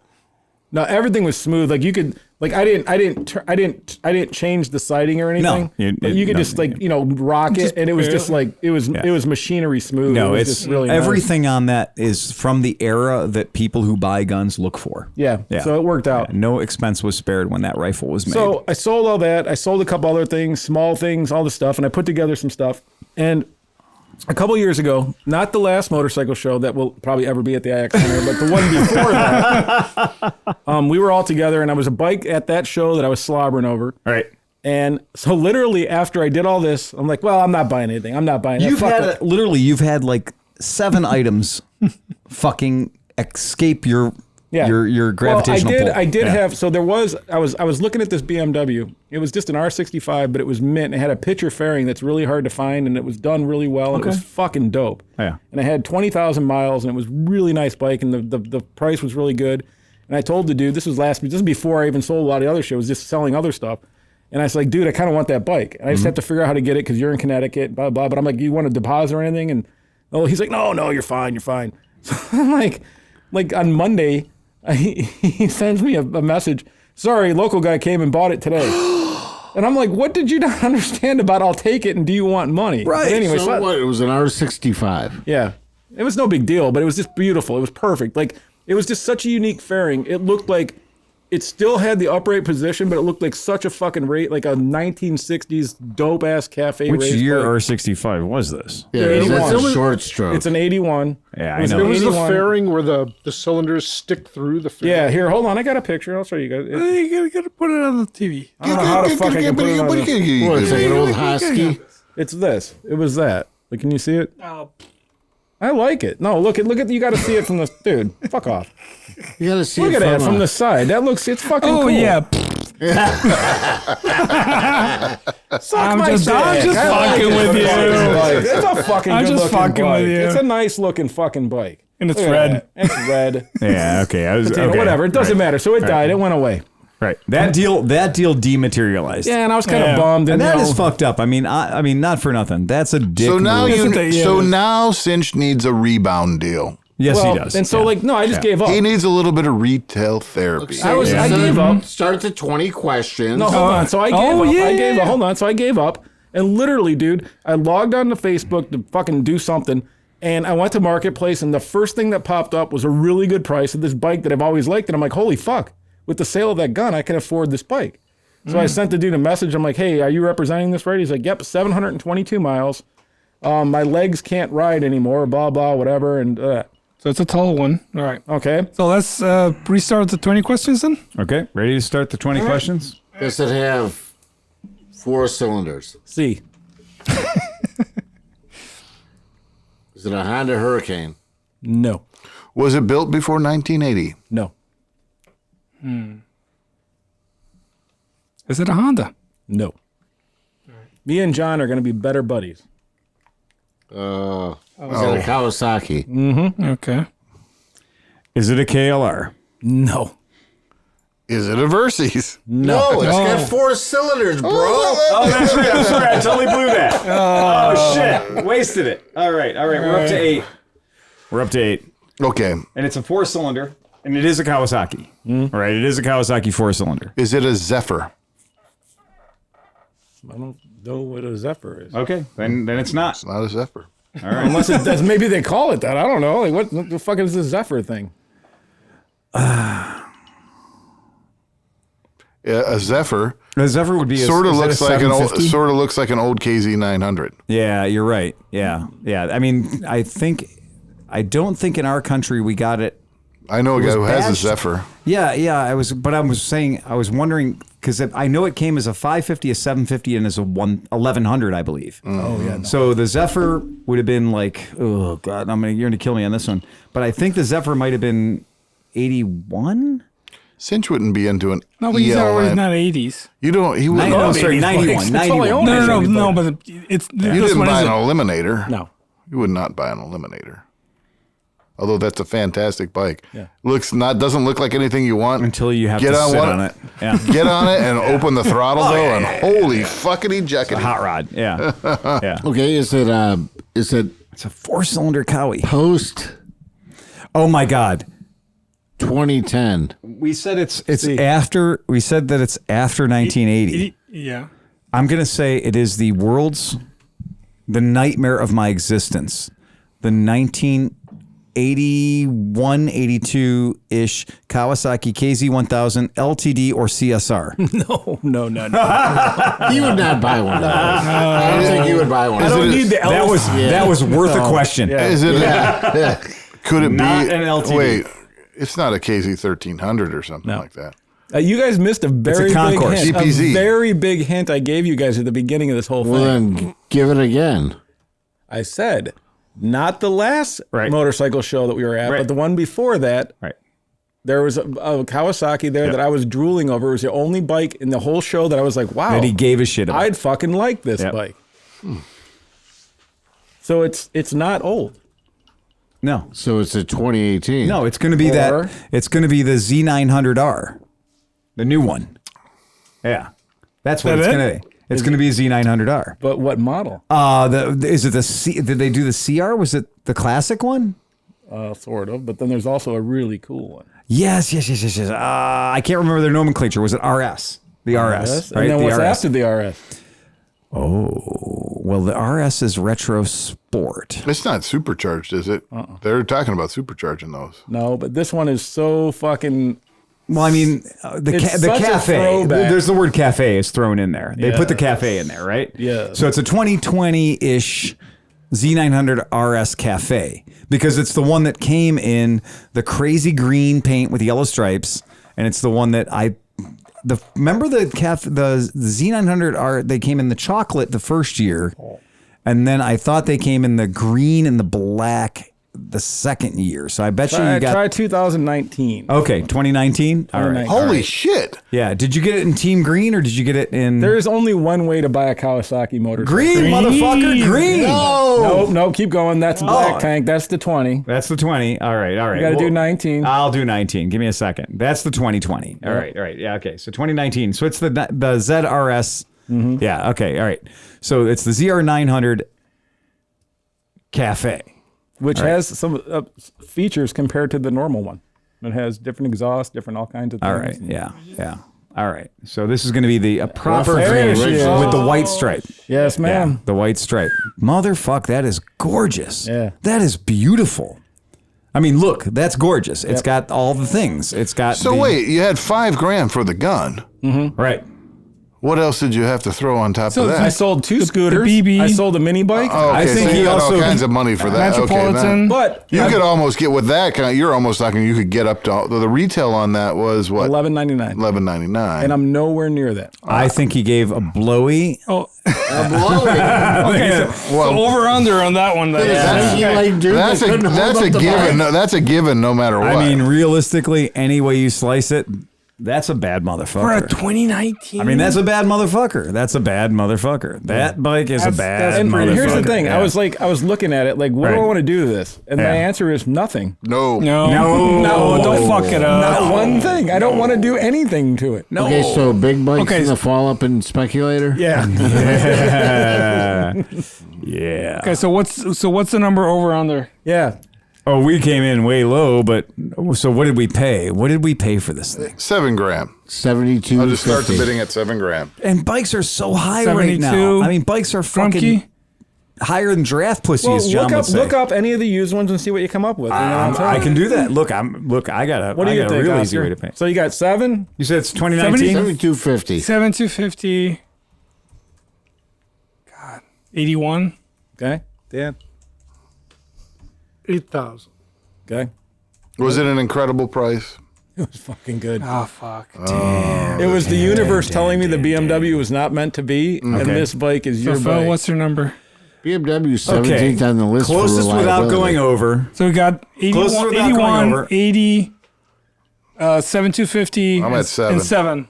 I'm going to say 6,500. Nope, John nailed it. $7,000. $7,000. More importantly, it has 721 miles on it. Yeah. What? I And would call your the guy attention to the told big me screen. that if I can find a scratch on it when I come to pick it up, he will take $100 off per scratch. Really? Yep. If you believe Scratch it. those lying fucking whores at Kelly Blue Book, if you believe them, the typical listing price of this bike is $89.15. Or typical. Not a That's a mint. good deal. Yeah. That's a great bike for That that price. is a fantastic deal. And the guy was older, like me, so he added 1.5-inch bar risers, so it's actually Get outta here, comfortable. really? Yeah. Nice. Yeah. And has done nothing else. That was the Nice. only modification to the entire bike. Yeah. Oh See, my obviously God, the that's only owner, amazing. right? What are you going to do Yeah. with that whiskey? He bought it in 2020. All right. You want this 1 whiskey, year, Steve? Yeah. Full 2 Want that years. whiskey. Yeah. Damn. Barely rode it. Yeah, barely rode it. That is amazing. And his other bike. That When you has, said it had, I heard you say it had 700 and some miles. Yeah, Oh, yeah. my legs are getting weak. I'm like, getting weak? You never rode it. Like, Right. I would like anybody to read. So I trust NADA. So to me, I use NADA here at the shop. Kelly's just fucking smoking crack all the damn time. This bike sold new for 11,699 Freedom units. And it is right now low retail, which means the bottom end of a brand new bike, the bottom end of a bike at a dealership is $7,670. That means it's going to be scratched up. That means it's going to have a lot of miles on it. That's low retail. Average goddamn retail is $1,090, which means this bike only lost about $1,500 worth of its value from the day it was new. And Sleepy goes in and steals the bitch for $4,600 below MSRP. That's a Golf great clap. deal. Wow, that is a golf clap. If ever I've heard of one. Well Wish I could've found the played. picture. Thank you. Holy So, shit. Tomorrow, We're riding. I'm We're going tomorrow. riding? No, I'm going to get it. And But wait a second. So you said this was in Conneaut, Ohio? No, It's not in Conneaut? It's in Michigan. Oh, it's in Michigan. So, Wear your mask. So tomorrow. Oh, you haven't closed this deal yet. No, I have. The guy we talked today on the phone, the whole nine. Oh, you're gonna get it. Just like you talked to the other guy too. You're gonna get it up the pooper tomorrow. No. Don't jinx You're gonna pick it up with it. your Harbor Freight trailer. You're gonna rent something from U-Haul. No, I got a trailer. But you know what I did do? I bought real fucking goddamn straps. I'm not using Harbor Freight straps. Oh, no shit. Yeah. Yeah. I bought real Buy some straps. Vaseline too. So you, so so you get there and upgrade. it's gone. No, So but did you upgrade from Harbor Freight to Walmart? no. I went actually to the. Well, we had that whole video. You sent that video I on did. straps. So I ordered Right. 2 of the Top or whatever the fuck they are, and then 2 of these other ones. But it was like $50 for 4 straps, but they're guaranteed for like 3,000 pounds each or some shit like that or something. guaranteed for one Kawasaki. You know what? This Or guy did my this, my belt after a big buffet. I have a tech tip though. Yeah. Ooh. Okay. So this guy did this whole thing on straps. Yeah. Because they said that if you twist the straps, they lose strength. That's right. Well, Twist no, them. they don't. They don't. They don't lose strength if you twist them. If you knot them, you lose half their strength. That's right. So that is an important thing because it is a common thing in my world. I transport a lot of motorcycles. And if you have the straps going flat, like you normally would, the straps don't have any twists in them. When you're going down the road at 80 miles an hour, oh no, I wish, they go... Oh, especially if you have something like I used to carry my canoe on the roof. Right. And you had to twist them. If you didn't twist them up, it was like... Yeah. So you twist the straps so they don't sing, right? So you twist the straps, but there's been one old woman, she's about 1,000, and she goes around, she goes, if you twist the straps, they lose their strength. And they finally did a test and said, no, lady's full of shit. No, the guy had a jack. Yep. He had it on a table, Yep. and he pumped the jack up, and he had the meters and everything on it. Right. So it showed that twisted straps do not lose their strength. No, but did you guys watch that video that I sent you guys on the straps? The guy from something farm, he did all the testing. Yeah. That's what I was talking about. That's what we're talking about. that's Same also- thing. Yeah. He sent that to you, idiot. Damn it, where'd it come from? Well, I'm just saying that the podcast listeners don't know that Sleepy sent us all that video. No, but I'm just saying. But Easy for you to say, drunky You're fired. McSloshy. You're fired, bro. McSloshy. Wow. Now we got 2 slushies in. I love this. Into his So Steve fires John. John fires a preemptive retroactive sexual harassment lawsuit. Right. Yeah. Right. Wow. And so John ends up winning. I I'm going to have your job by the end of the weekend. Are you getting this? It's on video. It's all on video. Whoa. I gotta go do a rape John, kit. Whoa. You were kissing the fucking bottle on. I need a percentage. I need a percentage 14,000 of whatever listeners. you get because I will not release that video without being paid. So. And now the bike's only $5,000. But here's the fun part. So I'm going to drive out tomorrow, right? Right. I'm leaving work at some point, whatever. You ought to just ghost out of there, man. But the best part is I have a job interview, so I'm gonna have to pull over in the middle of my drive and then get. This is into what's hilarious. I'm going to escape my job to go buy a motorcycle, but on my way to my motorcycle I'm buying illicitly on company time, I'm also going to pause to fill out a job interview Or another company. to participate in a Not job fill it interview. in. I'm doing to a Zoom participate in a interview. Zoom call for a job interview for a job I don't have yet. Right. Is your boss listening? Is there any way you can do this Zoom call from work before you leave? So, Sleepy, on a scale of 1 to 5, 5 being very important, how important are ethics to you? None. 3 stars. Hold on. Best ethics ever. To my friends and people teasing. that I love very much so. Of course it is. yeah. But to Please, people who have work. rubbed your dick in the fucking dirt for Honestly, years. yeah, right. Yeah, exactly. Yeah, I don't know. I kind of question Steve's ethics because he brought me that glass of ice for the whiskey, and I poured the whiskey in, and I'm drinking it, and I'm like going, "This tastes kind of soapy. And I get down to the bottom, and there's like flakes of green crap in the bottom of the glass and chunks and stuff. That was in their freezer. So I dumped it out. Oh, it's the wrapper from the Camel cigarettes. I got some more ice and got the whiskey again. Right. It's not soapy at all. No. You're gonna give a whole new review. In all fairness, that could be maybe part of the problem with mine. And Maybe it I'm might just be the getting problem over is that when we keep our tumblers, we keep our rocks glasses in the freezer. And John and I will put our cigarette packs in there to keep our cigarettes fresh. Well, I can't be helping. That's okay now, but it's all right. Because Oscar keeps his rubber dick in there, too. I was going to say, he's tasting soap, but all I did was put my balls in. And I never wash them. Manscaped 4.0. 4.0. So smooth, you can put your balls in your buddy's drink and he thinks it's soap. Why does this rocks glass taste like rocks glass? Why does this rocks glass taste like Sleepy's breath? I don't know. I'm going back to bringing my own glass. There's shit in the bottom of my glass that looks a whole lot like a Camel pack. There you go. Yeah. There's also still about 73 pounds of weed in our freezer as a result of Sleepy harvesting. And I literally had somebody go in the freezer the other day and go, God damn, that's a lot of marijuana. And I'm just like, well, I didn't buy it. It's not like I have a problem. I have never sold any, ever. Never, not once in my whole life. No, Never. exactly. Yeah. No, because you know why? Communist. Yeah. Communist. Fucking communist. My ethics. Exactly. Right. Yes. If I'm going to benefit, all of the people shall benefit. This is not my weed. This is our weed. Well, you all will benefit from all the potatoes I planted. There you go. See? Even better. Potato. In your rocks glass. I actually might be buying a couple bikes tomorrow. Or Really? well, you know, A pook and a... nothing that good. Did you miss your ascot? No, I don't miss my ascot too much. a No, little bit. he got 3 fingers in his ascot the other day. And the other 3 in Chris's Dude, Got him. he looked like a puppet master. Yeah. Got a couple of fingers in his ascot. He's got a couple of fingers in his Janus. Where did you find these bikes? Well, our good friend Bruce. Oh. Bruce is cleaning out the garage, and he's just trying to shake some things out. And you know, he was running down the list with me of what he's got and what he's getting rid of. And He's got that's an Enfield chopper. He's got some not interesting going anywhere. shit. The Norton chopper's Norton not going chopper, yeah. anywhere. He's got some interesting shit in that barn, though. Yeah. Yes, Oh, he does. So but most of the stuff that's been with him all of his life, he's keeping. Right. He's just getting rid of some of the chattel and stuff What about like the that. Super Bronco?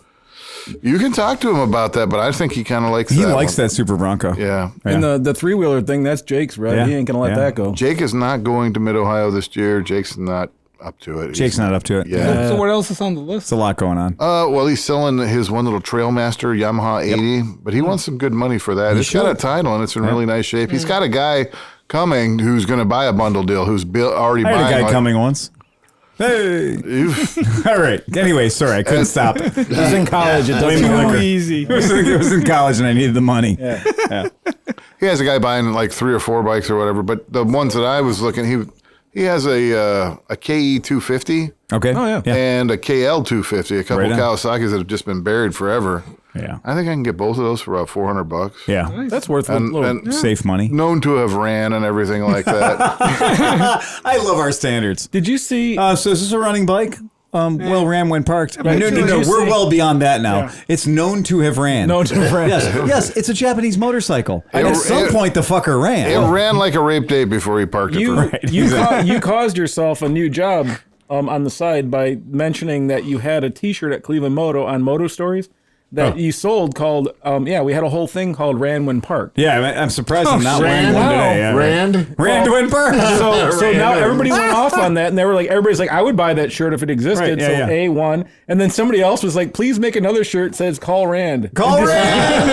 Oh, that's hilarious. Wait, can we call Rand? So yes, we do have shirts that say Ran when parked. Yeah, and I we wanna have call been Rand. we have been beating the shit out of Ran when parked a long time. So that's fucking cool. Yeah, I don't know what I'm going to do with them, whether it's just take them out to the compound Right. or probably more likely haul them down to Mid Compound. All of a sudden, it's haul them down to Mid-Ohio and just like, hey, make a little bit of money off of them, play around, dick around. Yeah, right. I don't want to keep them really. How's the TS doing? Did you get that all sorted out? I ran into a little hiccup with the TS today, but Me and the previous owner are working on that. Here comes the what is slurp. that? That's the slurpa. Squeaky squeak. I got dicked at There you go. the title office today on the TS. Perfect. Wait, the title we had here for the TS? Was it stolen? Here, I mean, it was here. No, it was the package deal I did with the TS 250 and the Moto Guzzi. Wow. I took my title in to the reasonable people To the reasonable people. in Elyria, and they transferred the title and it was no issue. Right. He took his title in to the unreasonable Cuyahoga County people, and he got it shoved right up his ass. So it's my fault because I took my title to the title bureau. Right, I was gonna get say, my yeah. title The transferred. unreasonable title bureau, not the reasonable title bureau. So what is the problem? In a nutshell, I got red ink too, which I fucking hate. I wanted to I'm walking out of there imagining myself like burning the place. Oh, there's nothing that makes anybody more angry than getting fucked at the fucking DMV. Right. Yeah. But they're saying that the executor who signed it and got notarized, I needed to provide their proof of their executorship. So my God. documents that show that person was in fact the executor. How the fuck are you going to get that? And Yeah. well, Right. So you're going to Vermont, aren't you? So you see what I did was I bought this bike in Vermont at a yard sale. Yeah. I didn't bring this up, by the way. He asked me about the TS. I'm sorry. I wasn't going It's to. okay. All right. Well, I just remember because you were so happy when you got it running. So I just Well, wanted to and know. I was thinking about riding in the GGR, or at least smoking up Lakewood this weekend a little bit. Absolutely. Yes. But you know what? Maybe put I a just plate throw on it, you know. I might throw a plate on a bitch. Right. Yeah. Yeah. Yeah. So that's what I got. That is cool. So that is a Sherco. It says Coppersmith. It is. So there's a shop called Coppersmith. Okay. And so there's. So this is a friend of ours. I was telling you about Great Lakes Cheese Company, and our friend, our Swiss friend, Kurt Epprecht, has amazingly good. I mean, honestly, the guy's got very good taste in motorcycles. Yeah, this right? is a street legal trials And bike. so what this is this is a street legal trials bike, and Sherco is a company in France, and they have been making trials bike for a long time. And so our friend Kurt decided he wanted to dip his foot into the world of trials riding, but also wanted a bike that was street legal. And so not since the Honda Reflex in the 80s has there been like a legit street legal trials bike, so to speak. And so what Kurt did, because Kurt's not a tiny kid, Kurt's kind of a big dude. Kurt took this bike to a place called Coppersmith Racing, and Coppersmith Racing did the full Olean's treatment to it, right? So, yeah, it's 203 pounds. Nice. So that motorcycle, the whole thing, 200. Fucking Cinch went into beast mode there for a second. Yeah, well, so yeah, for 200. And, He's got some real retard strength. Excuse me. I can't even be mad at that. That's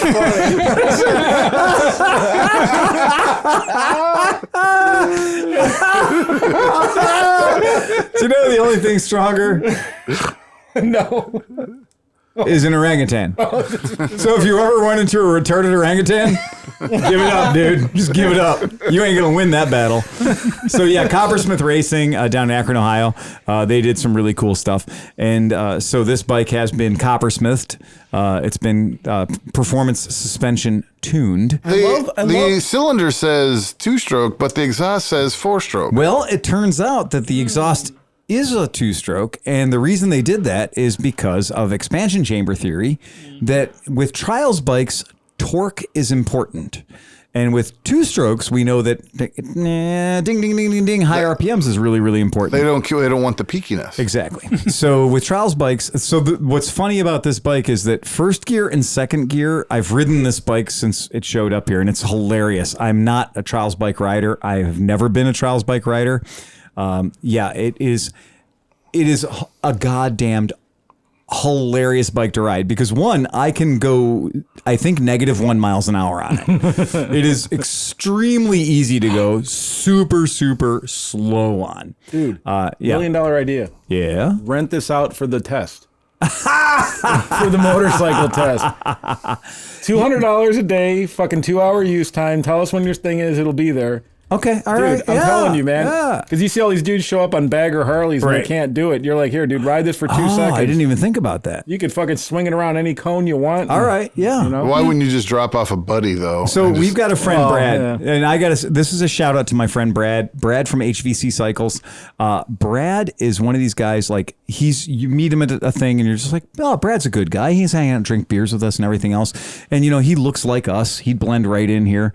Not at all what you would call like So hairy and old? Yeah, aerodynamically correct, right? Yeah, exactly. A little male pattern awesomeness going on, right? But Brad is fucking awesome, and I met Brad through Zero Motorcycles and stuff, and Brad's fucking cool, and I think Brad's great. But Brad, you wouldn't know it, but Brad is an accomplished trials rider. Wow. And I've always had infinite respect for people who can do trials riding. But again, I didn't want to buy a trials bike because do you know what you can use a trials bike for? Trials. That's it. That's about it. it. Done. It has one use. It's like a fleshlight. You can't buy a fleshlight to do anything other than be a fleshlight. It's a one-use thing. Go ahead, Steve. I rode a trials bike 2 years for my commuter bike, What? and it was torture. Yeah, you have to be in like, what, 8th gear? But this doesn't look like a trials bike. It has a proper No. seat. It's got Right. fenders. Exactly. It was a TLR 200. Right, TLR 200. So what this is this is a 290cc two-stroke. And this is a bike that's been out for a couple of years now, and it is built in France. So it's very it's a French company, but this one is technically made in, I'm going to get this wrong. Maybe Oscar can help me. I'm going to say it slowly. Caldes de Montbui in Barcelona. So Caldes de Montbui, Barcelona. I got that part right because I can be pretentious when I have to be. But anyway. You're like an NPR guy. Yes. Hi, my name is Marjorie. I'm from Wisconsin, and today we're going to be talking about Rio de Janeiro. Rio de Janeiro.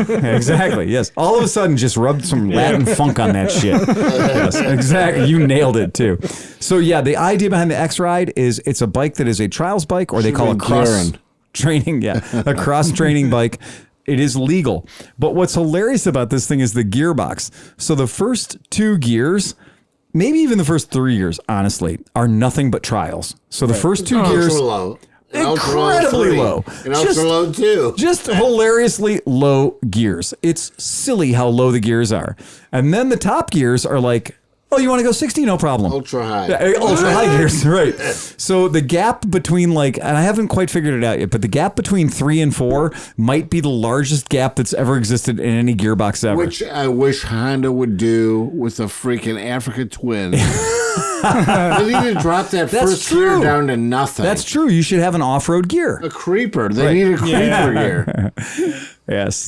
Have you the seen John Waters gear? Yeah. Have you seen the video of the trials champion guy that Honda hired to ride the Africa Twin? Have you seen? I think I sent it to everybody. Really? Okay. Oh, dude, look it up. Just like Africa Twin Likes to leave trials. your text. Oh, okay. That's All fine. right. All right. Here we go. Yeah. But no, this dude is like going to walls and riding up walls and coming down backwards and doing the shit, but on a fucking Africa On Twin. an Africa Twin. Insane. I want to see that. Yeah, I'm sure. Yeah. I've always been a fan of trials riding, and I hope that at some point we do get to maybe take this out and do a little dibble dabbling. Yeah. I mean, Right on, That's man. the dude. I think that's I'm ready to challenge you on something. That's exactly You it. can ride that. I'll ride something. I'm ready to challenge anybody on anything. Well, you can do a little bit of cat and mouse. It is. I can do anything you can do better. Right. Exactly. And next weekend, Yeah. you might be able to challenge McSloshy. Yeah. He's sleeping out at the compound Friday I do night. plan on trying to camp out there. Oh, I'm a good there. idea, I'm bringing yeah. the CT200. You don't have to bring it out there for me to work on it. If that's No, I want to get it running. I might leave it out there when it's running. okay. Okay. All right. Fair enough. So here's our buddy on the Africa Twin, the Afrika Zwilling.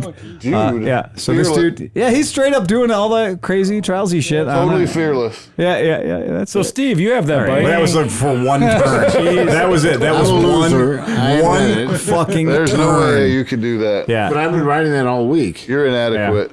Yeah. But I mean, as far as any of that shit goes, like straight up legit doing trialsy shit on an Africa Twin, rock on. And I have just done some parking lot stuff on this. And what I am very proud to say is that bike is even in our parking lot, all 7 spaces of our parking lot, that bike is way better than I am at many things.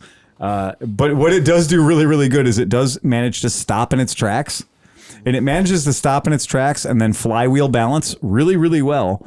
And then if you just want to let the clutch out in a hurry, then it just tells you where the ground is because you're like, well, where's my motorcycle go? Whip. So yeah, and the calipers they look serious on that thing. it's I mean, yes, For a 200-pound bike, it has very serious calipers. yeah. The bike I really want is a Derby 50 Enduro. Oh, wow. Okay, I didn't see that coming. Yeah. All right. And the reason I want it is because the astronomical red line of that thing. Yeah, it's 20,000, right? It's unbelievable. Yeah. It's Yeah, I think it's so cool you could rev it. It is just revs. 20,000 Let's go RPM. back. I know one where you can get a second. GPR 50 that's been kitted to a 70. But let's go back for a second. So I sold 3 bikes basically to get 1 new one. right. And Steve has added how many 4? bikes now? Yeah, but This is a added problem. 4 pieces of junk. And Oh, you this is a added problem. very nice. Right. When I go to work on Monday, I do not even want to hear the fucking. It's going to be like the Indian trails where the tears of the women because they're all going to be flipping a bitch about You all. enabled me there, bro. You enabled me. Do not fucking even put my name in that sentence. I'm disavowing you. No, you've enabled I have no me. control of Steve whatsoever. The end. Period. Right. In quotation. That's it. It's just So that's Johnny, where it's it's done. your fault. You're an enabler. I have no control Right. of Steve. It's 3 done. stars. Yeah. I admit that. If that was ever a question, it has now Wait, been that's his answered. rating. That's what I'm giving him. Perfectly adequate at his job. Everything I expected. 3 stars. Totally great employee. Does everything I ask him to do perfectly. 3 stars. You know what? I might play it a different way. Be like, I just be like, I told him to buy those. It's a fucking awesome deal. What's the Right. problem with What putting the them up in fuck's the the problem? VSB? Right. Exactly. I Yeah, totally fuck you agree. guys. But you have one thing on Nick that nobody else has. He took the lawnmower, got to mow right now, Yeah. and severed the 480 cable to my press today. Busted. Please tell me. So after that whole Came in and the brown stripe down the back of his shorts was like wider than like.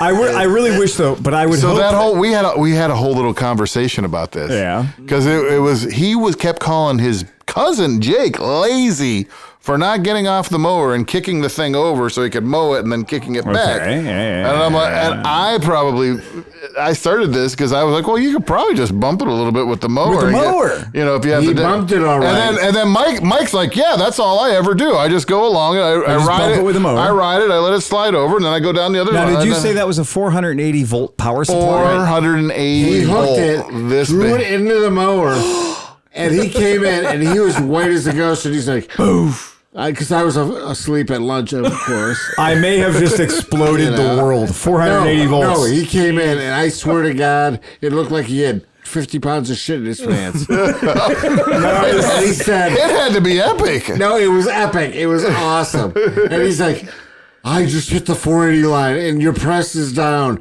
I'm sorry, I cut it in half. As soon as I hit it, I jumped off the mower because I thought I was going to electrocute my. Oh my God. Wow. He Yeah. was fucking right, man. He was right. That'll send you right to hell. I said, you better change your shorts right now. Yeah. I'm going to give you a little warning about 480 volts. So now sitting we out there. have. Yeah. So John spent like I don't know 2 hours threading a line. So because we didn't want to sub-incise it. Right. Yeah. We didn't want to split because to protect it. We put it in 100 feet of corrugated fucking conduit. Yeah. Now we didn't cut it. No. We fished 100 feet feet, yeah, of right. 480 line through 100 feet of corrugated, and it was literally fucking. Okay, shake it as hard as you can. So he okay, cut do it again. through the corrugated line, through the cable. And is this cut solid it in wire half. or is this stranded wire? It's stranded Yeah. 4 conductor. But it's 480. SO cable. Yeah. So now, all the work that John did, There's a bucket in the middle of it. Yeah. With a cable. Going into it. And And a splice. sitting in the bucket. Oh my God. Yep. A splice, literally, of just this and this being bolted together. Yeah. That's it. I mean, I had to take the end off. I had to do all this stuff. I put a fucking. Oh, yeah. I put a runner of PVC pipe on the end of it, so and then we just fucking. Yeah. Oh, I get it. Just diddle fucked it all the way. Just All the way down. willed it to go through 100 feet of fucking. All the way down. I mean, this was 3 hours of fucking diddle fucking. Oh, shit. yeah. I totally get that. Yeah. Yeah, that's magic. But now there's a bucket in there, so So it should be fine. Fuck it. So I can't wait to see Nick. taking it back to what Phil texted us all the other day. Yeah. Does Our that- homework. Our homework. So some people understood my homework and other people didn't understand Right, it. right. I didn't So understand. my idea behind the motorcycle homework that I thought I would do, since the idea of people are right now are being fascinated with lists. yeah. Right. So since people are fascinated with lists, I thought Yeah. Or lisps. Not lisps. Lisps or lisps. Both. right. Big slushy. Yeah, send more brown liquor. Get past the bottle. Pass the Where's the bottle. bottle? Bring it over I here. think it's time to just try Okay. to deal the knockout blow and call it a day. All right, so here we go. So talking about lists. I wanted to assistant. talk about the fuck the best, right? Okay. Yeah. look, Everybody has to. everybody understands what the best is except for Misfits. Okay. Yeah. Again, there's still ideas. Would you like the best cheeseburger or the most influential cheeseburger? Right. Okay. All right. Fair enough. All right. I'm going to have the best cheeseburger. You're going to have the Or most meal. influential. So according No, to their list is like according to their list, cheeseburger or what's the best meal? well, or what's the best hot dog? Because they just come at it from all different angles. Well, it's meat and bread. But anyway, I was joking about that, but we were talking about it. I was like, okay, well, if you want the most influential hamburger, it's McDonald's cheeseburger. Because billions and billions served, right? That doesn't make it the best. No. If I'm like, hey, will you give me the best cheeseburger and you bring me a McDonald's cheeseburger? Fuck you. But it's the best or under budget. But and they sold 90 all billion beef of patty, them. special And then sauce, you're gonna lettuce, cheese, have. pickles, Well, do onions, you live in sesame seed Akron? bun. Do you live in Cleveland? Right, Like where? exactly. There's Shoney's. Right, There's yeah. fucking whatever. Swenson's. I'm sorry. Again, best. Right. Shut the fuck up. Okay, so now, I'm getting a Big Mac on the way home. and again, that's what they're Can I sensitive follow about. you? They're sensitive about we interpreted their rules Right. because their rules were all over the goddamn place. So all we did was we took their categories that weren't categories and made them into best. All right, anyway. So I thought it would be more fun if we did the Cleveland Moto version. Yeah. Who fucked it up? Okay? No, not who fucked it up this time. Because, yeah, he did fuck it up. Yeah, he did. But honestly, he did fuck it up. I'm not going to say he didn't fuck it up because he fucked it up. Fucked it up. You're a fuck up. But we said in our text, I believe I might have said, like, what were the villains? Who were the motorcycle villains? Right. Who were the guys that fucked it up for everybody else? Right. Who were the guys that get dishonorable mention? Who were the guys that are like, we had a good thing going, and then you had to show up with a shaved drunk badger.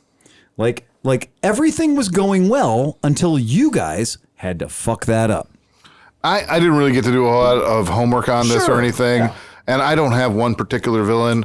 I had a conversation with Steve about it earlier. Yeah. And what I had said was like, fuck, every one of those old A and B movies all had a B movie, B, C movies. Yeah, the whole motorcycle guys were all fuck-ups. They were all villains. That's what the movie Yeah, was they were all all about. villains. Right, Like, right, yeah. they never wrote a fucking motorcycle story where they were the heroes, where they were the good guys. They always came in. Von Zipper was pretty fucking cool. Well, a little man. bit, and I was like Bronson and stuff like that. Where like the guy, but it was always like they were always cast Bad as guys. we're the bad guys. We're coming in. We're terrorizing. We're gonna fuck your women, steal your cow. We're gonna fuck your cows, and steal your whiskey, and they're just always Stole the whiskey. I'm just a skinny little white boy from Cleveland, Ohio. yeah. So I'm Here to steal your women and drink your beer. so No, That's it. Drink your women and steal your That's beer. exactly right. That's right. You know how that song goes. I'm just a skinny little white boy from Cleveland, Ohio, here to drink your women and steal your beer. And I mean, you can talk about all of them, but I mean, Toe Cutter is always going to be. Is always going to win. I totally always agree. going to win. But if you guys want, because you guys misinterpreted the rules of the thing, I am going to give you guys. I didn't even read the rules of the fucking thing. He mentioned it to me, and we started talking about it. You started talking about it, which was my misinterpretation. What we like to call stream of consciousness, and that's fine. So here's a movie that I'm going to talk about because we talked about movies, right? We talked about some different shit, and here's my favorite movie. And I dare you to make it through this movie. Now, I'm going to tell you a couple things about this movie because, first of all, you ever heard of a TV show called Gentle Ben? Yes. He's in this movie. No. Yeah. Now, this movie Ron is called Howard's brother. This movie is called The Pink Angels. And The Pink Angels is exactly what you want it to be. It is about a gay motorcycle gang. But I don't know if they're actually super gay. But you got to watch the movie because I have tried to define this movie to many people and I have never successfully done it. This movie is magic. In the term savage cinema, I have to say honestly, when I see Pink Angels, I'm thinking of something different. I'm know. Just saying. I know. But what I'm going to tell you, but that picture says a lot. It's the Pink Angels. It's thrills, it's spills, it's dances you never got. It's everything you ever wanted in a motorcycle movie. When the people in the movie that are being oppressed for their sexual orientation are all riding Neepners. No. Look at the screen. No. The hero of the movie is the Neepner war surplus motorcycle. There are more shots. They're like all Steve Hofferts. They are all they look Lebanese. They're all Lebanese. Ukrainian motorcycles. That guy could literally be your brother. The hero of this movie takes it in his metal can very frequently. The hero of this movie. It's awesome. Yes. I'm going to tell you. This movie.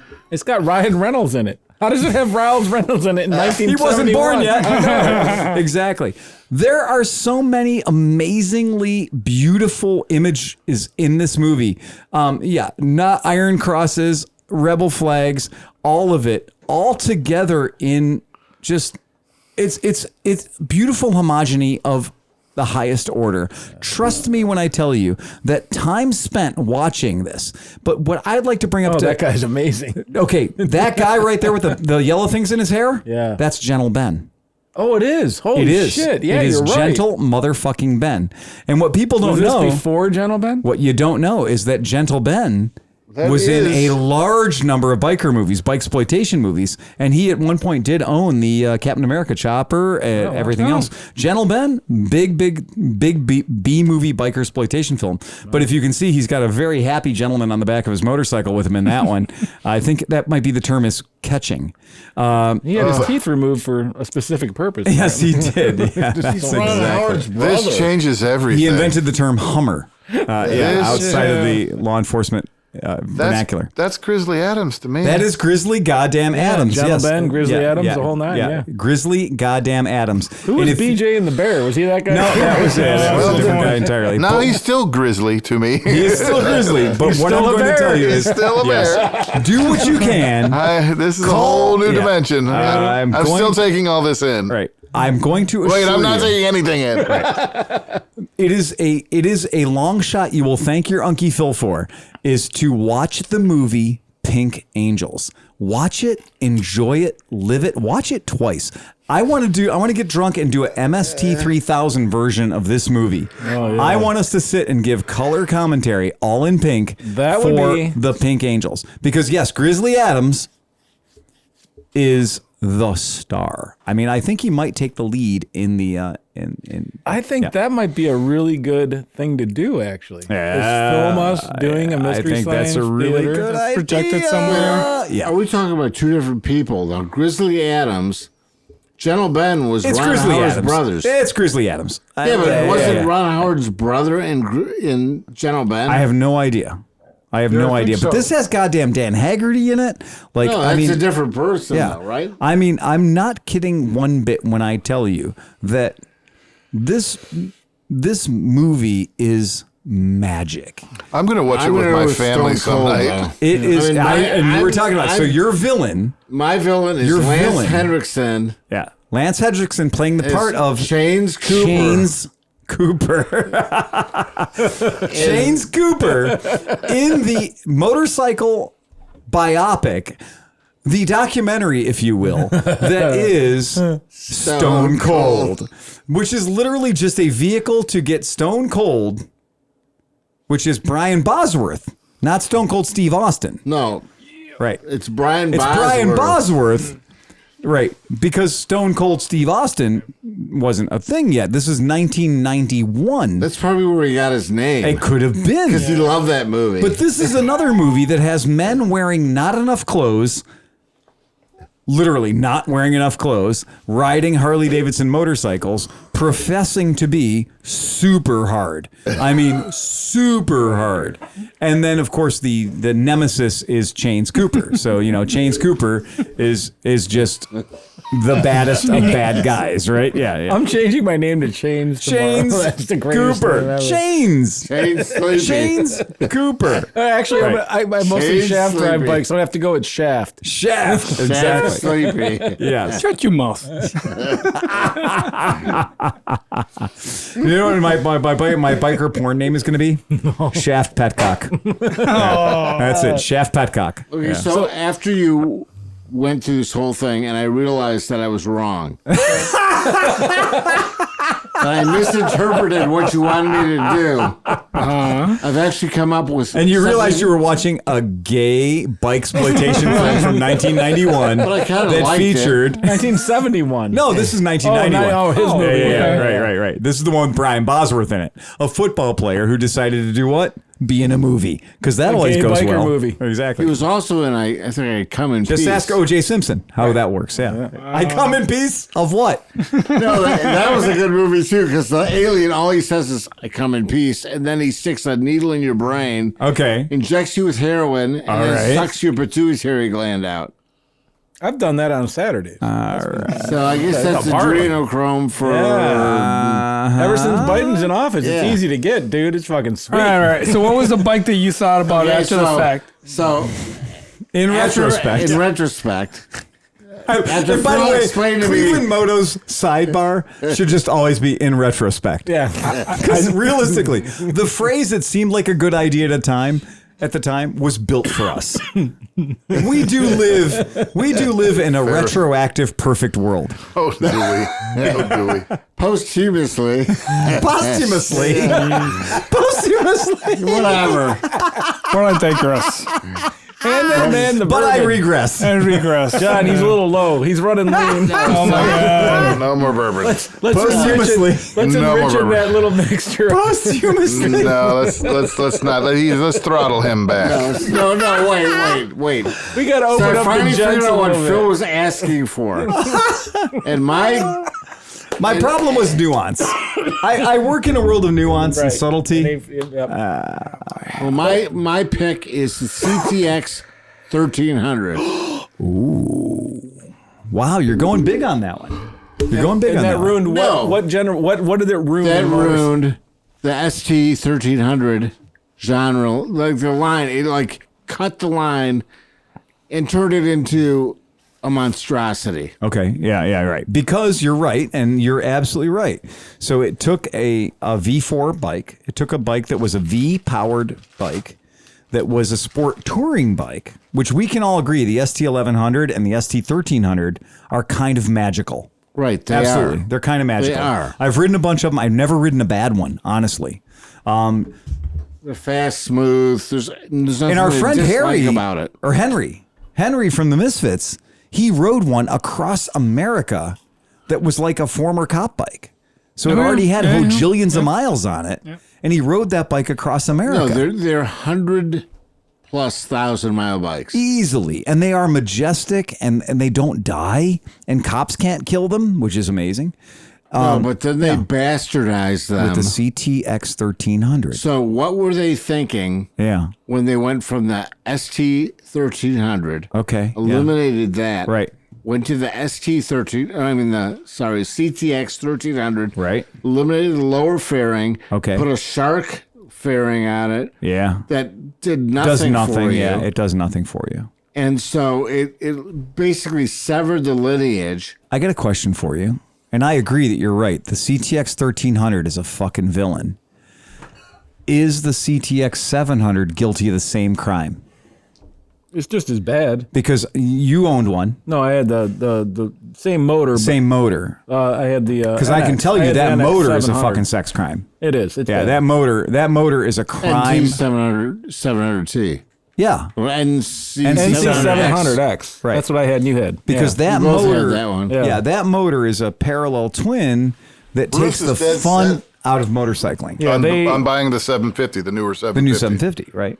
I'm like, why don't you just buy a Versys? It'll be half the price. That's true. And fun. Well, and also, but the NCs or this one, But whatever, it's more of a long-range cruiser. It's more of a better touring bike if and you gets better gas if you don't mileage. have a huge It's budget, a fucking diesel. the thing about the NCs, the CTXs, and the Right. NC700s, whatever, if you buy them from a dealership, you're a fucking idiot.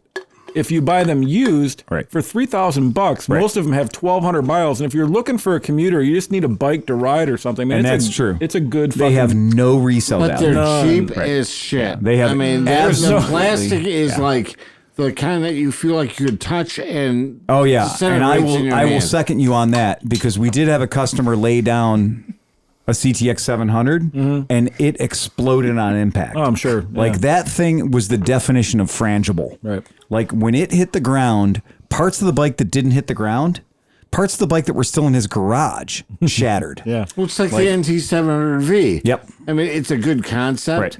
But the plastic is like you touch it. Well, it's too and brittle, it's which like, makes me it always dries wonder. your skin out just by touching it. It's so brittle, it makes me wonder about China. Oh, well, I mean, honestly, Piaggio can put plastic on a Piaggio scooter that's made in Vietnam that you can take a Piaggio front fender and bend it over until it's touching itself and it won't crack. But and it has to be that way because of that fender, the way it's mounted. and it everything. literally can bend over until it touches itself and it will not crack and the paint won't come off. It can suck its own dick. It can literally suck its own dick. Are you talking about my boy here? I can't do that. I guarantee way- everybody here, and I don't think there was ever even a question. I cannot Way suck more my own yoga. dick. So I took your homework and I actually laid it all out. Okay. All right. So in 1990 or before 1990 up to 92, Okay. there was this small sliver of sect of like hardcore motherfuckers that owned the BMW Paris Dakar R80.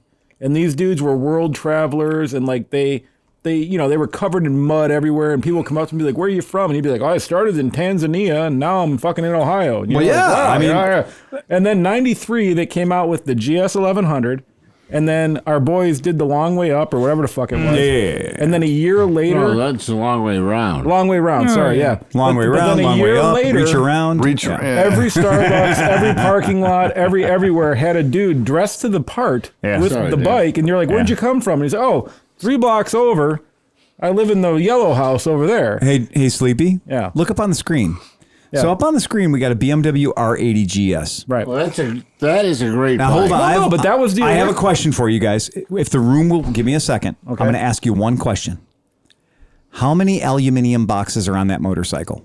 Oh, 0. 0. Not a goddamn one. And those are the ones that There is actually... not a single aluminium box anywhere on that bike. But they have retrofitted them and stuff. when they Understood. came. Right, yeah. Now look up there again. Yeah. This one has a larger gas tank. Right. Okay, That's it's the- slightly newer. How many aluminum boxes are on that one? 0. 0.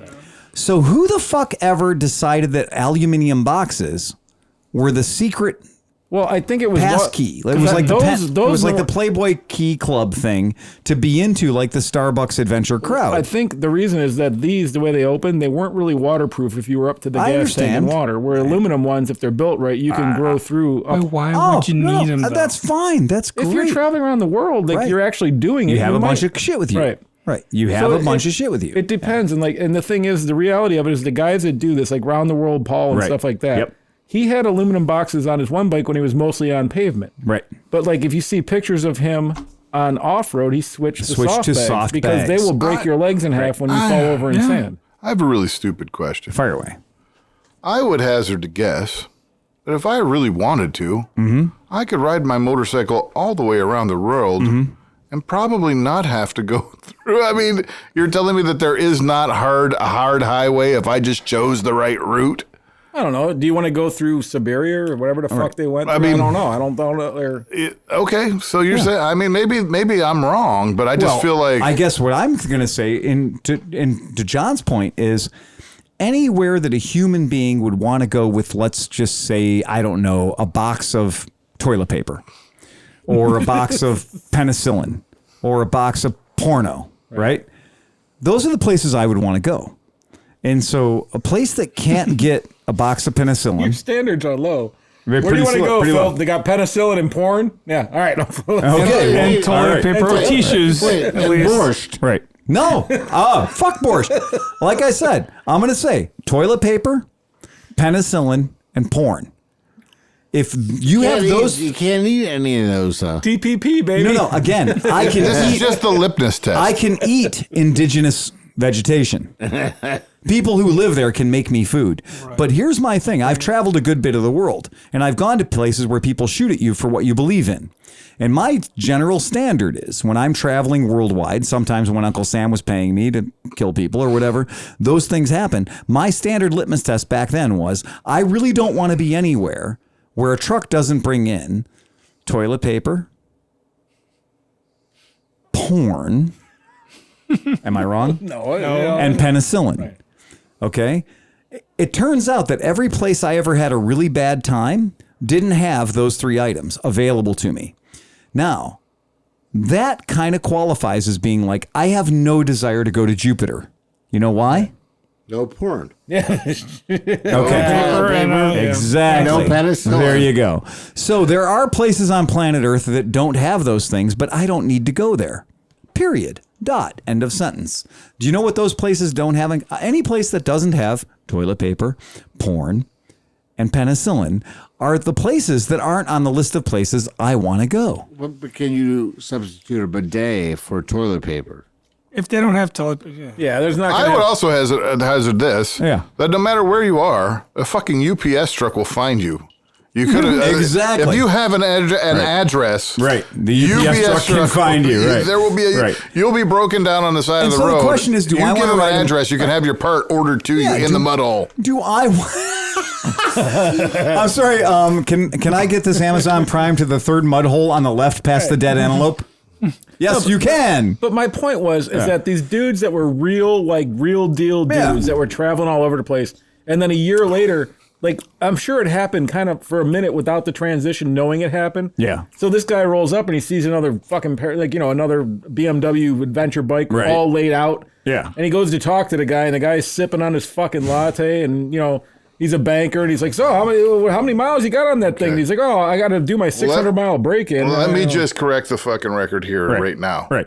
Even the first guys were fucking douchebags because no working man in his right fucking mind can just take off and ride his motorcycle around the world. In the U.S. In other countries, you get a month off, and you can go for a fucking month off. You still got to have the money. You still got to have this, and that month off, your wife's going to make you paint the house. And fucking They don't have houses. They have flats that are already fucking painted, dude. Again, douchebag.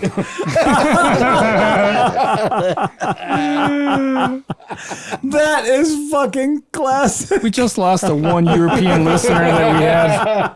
No, Thanks, we lost John. him when Phil said that he thought he was fucking English because it was When you fucked up. start saying cunt on the It's not cunt, it's kunt. You have to pronounce it. Kunt. It's all in the We're not losing pronunciation. him for that. Now they're like, oh, they're speaking our language. They understand what we're talking about. Yes, exactly. I'm just, that's me. I think if you got enough money, you can just buy a BMW and ride it around the world. Right.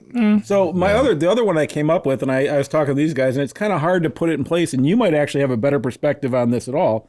But as a scooterist and somebody that had scooter shops that were dedicated to scootering, Right. the influx, and the one I came up with, and you can correct me if I'm wrong, and it's the biggest name that I can think of, is the wildfire scooter rage of whatever 2008 or 9. Really, disposable Chinese scooters. They kind of fucked up, because if a lot of people, that was their first exposure to a scooter, and it sucked. Yeah, and absolutely. so then they kind of wrote scooters off. So I think that did a huge pile of damage to the scooter world. Absolutely. Yeah. That turned off so many people who were literally on the precipice. Right. You know, the reason that so many people said you meet the nicest people riding in a Honda, or when people said, okay, what was your first motorcycle? Oh, it was a Honda, whatever, right? The reason they had that experience is because the fucker started. It ran. And you were able to use it. You were able to use it, right? And you could start it, and it ran, and it was cool. And somebody paid some money for it at some point as a Christmas present or something. The wealthier kids. So they got that, and they fucking used it for a little while, and then they got done using it, and then eventually it circled its way down to people that, like my childhood, we could afford it. And so the reason we had these little fucked up dirt bikes and shit that ran around is because they were good. They still started. They still ran. You could support them. But what happened in 2006, 7, 8, 9 was the Chinese invasion happened, where it was like, okay, we have standards for quality in this country, except if you call it a moped. Well, but it's a 250cc moped. Yeah. Oh, fuck you. It's not a 250cc moped. It's not a 249cc moped. It's not a 149cc moped. It's a fucking scooter. It's a fucking motorcycle, whatever. But these fucking savages were importing containers full of shit from China that was lowest goddamn bidder, being sold by Hillbilly Jim and his wife at the swap meet or what have you. And eventually it got bigger and bigger and bigger because greed got bigger and bigger and bigger. If you go to the Wayback Machine and you enter 2008, 2009, and you enter scooter sales, right? Yeah. The amount of shops in Cleveland alone was unbelievable. Seven shops in our fucking little Rust Belt town, right? They're not here anymore. No, they're not. And so that's one of those things that the one that's still around, dude, you don't want to buy a fucking scooter from now. He's got a fucking bad attitude. Sketchy as shit. He's sketchy as fuck. And you know what? You're going to show up on your bike and he's probably going to make fun of you. Yeah. Because he's an elitist prick. That's what I heard. Yep, exactly. It's what you've heard because that's what I tell people. Yeah, you're wrong. Fuck you. You're not feeling anything. You're here because you don't know what you're doing. You know what? If you knew what you were doing, you wouldn't be here. Right. The fact that you're here means you don't know what you're doing, and I can make fun of you. Right.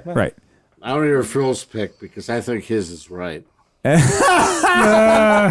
My pick is more violent. Oh, okay. Because I have a deep, deep internal hatred for what's about to happen. Okay.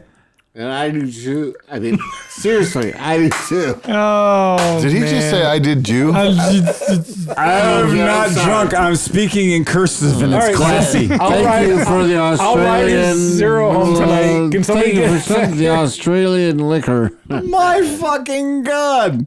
Jesus Christ. It's like you licked a wombat over there. Does his zero have the Tesla self-driving? Yes, it does. Yeah, it does. Yeah. Good. Right.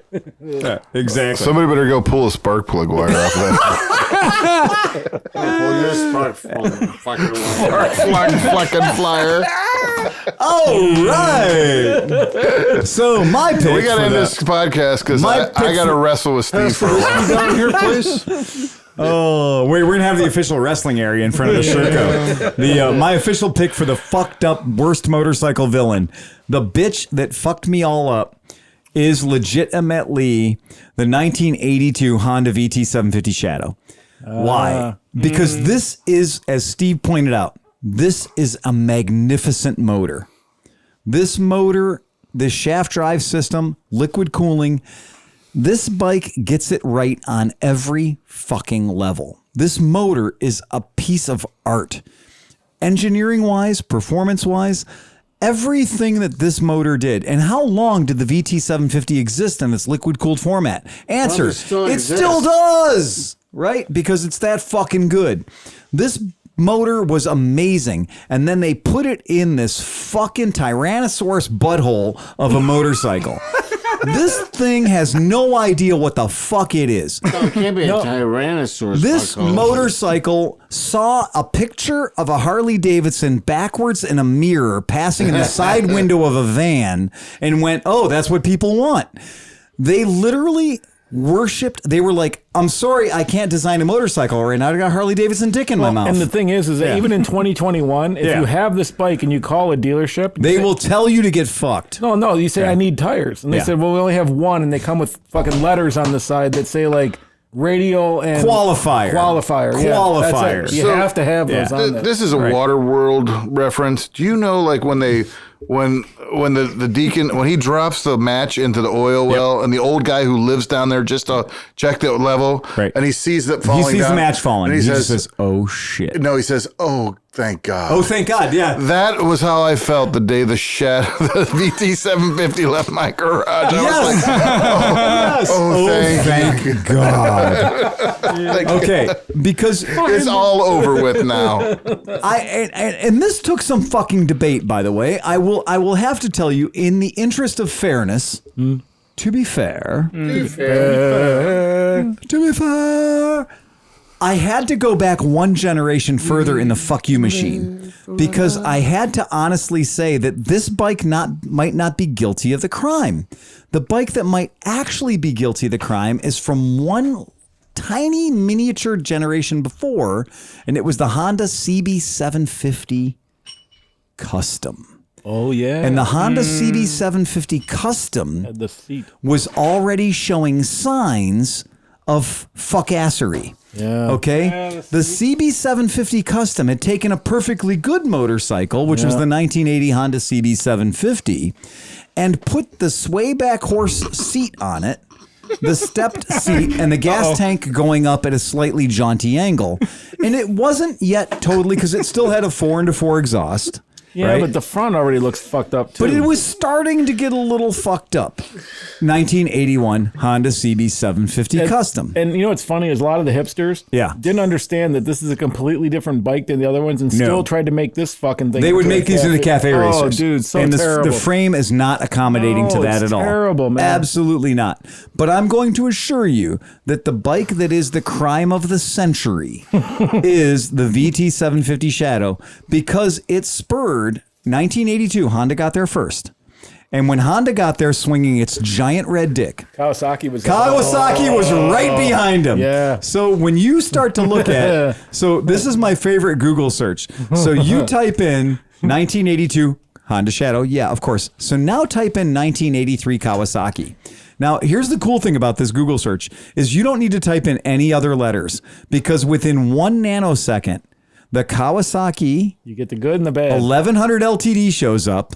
Oh, that's a train wreck. Oh, yeah. Okay. LTD. The LTD shows up, and the LTD is, again, it's where the passenger on the back is sitting literally a goddamn imperial foot above the driver. Well, I also like the 17 inches of suspension the rear wheel has. Oh, the yeah, front yeah. doesn't have. Shaft drive.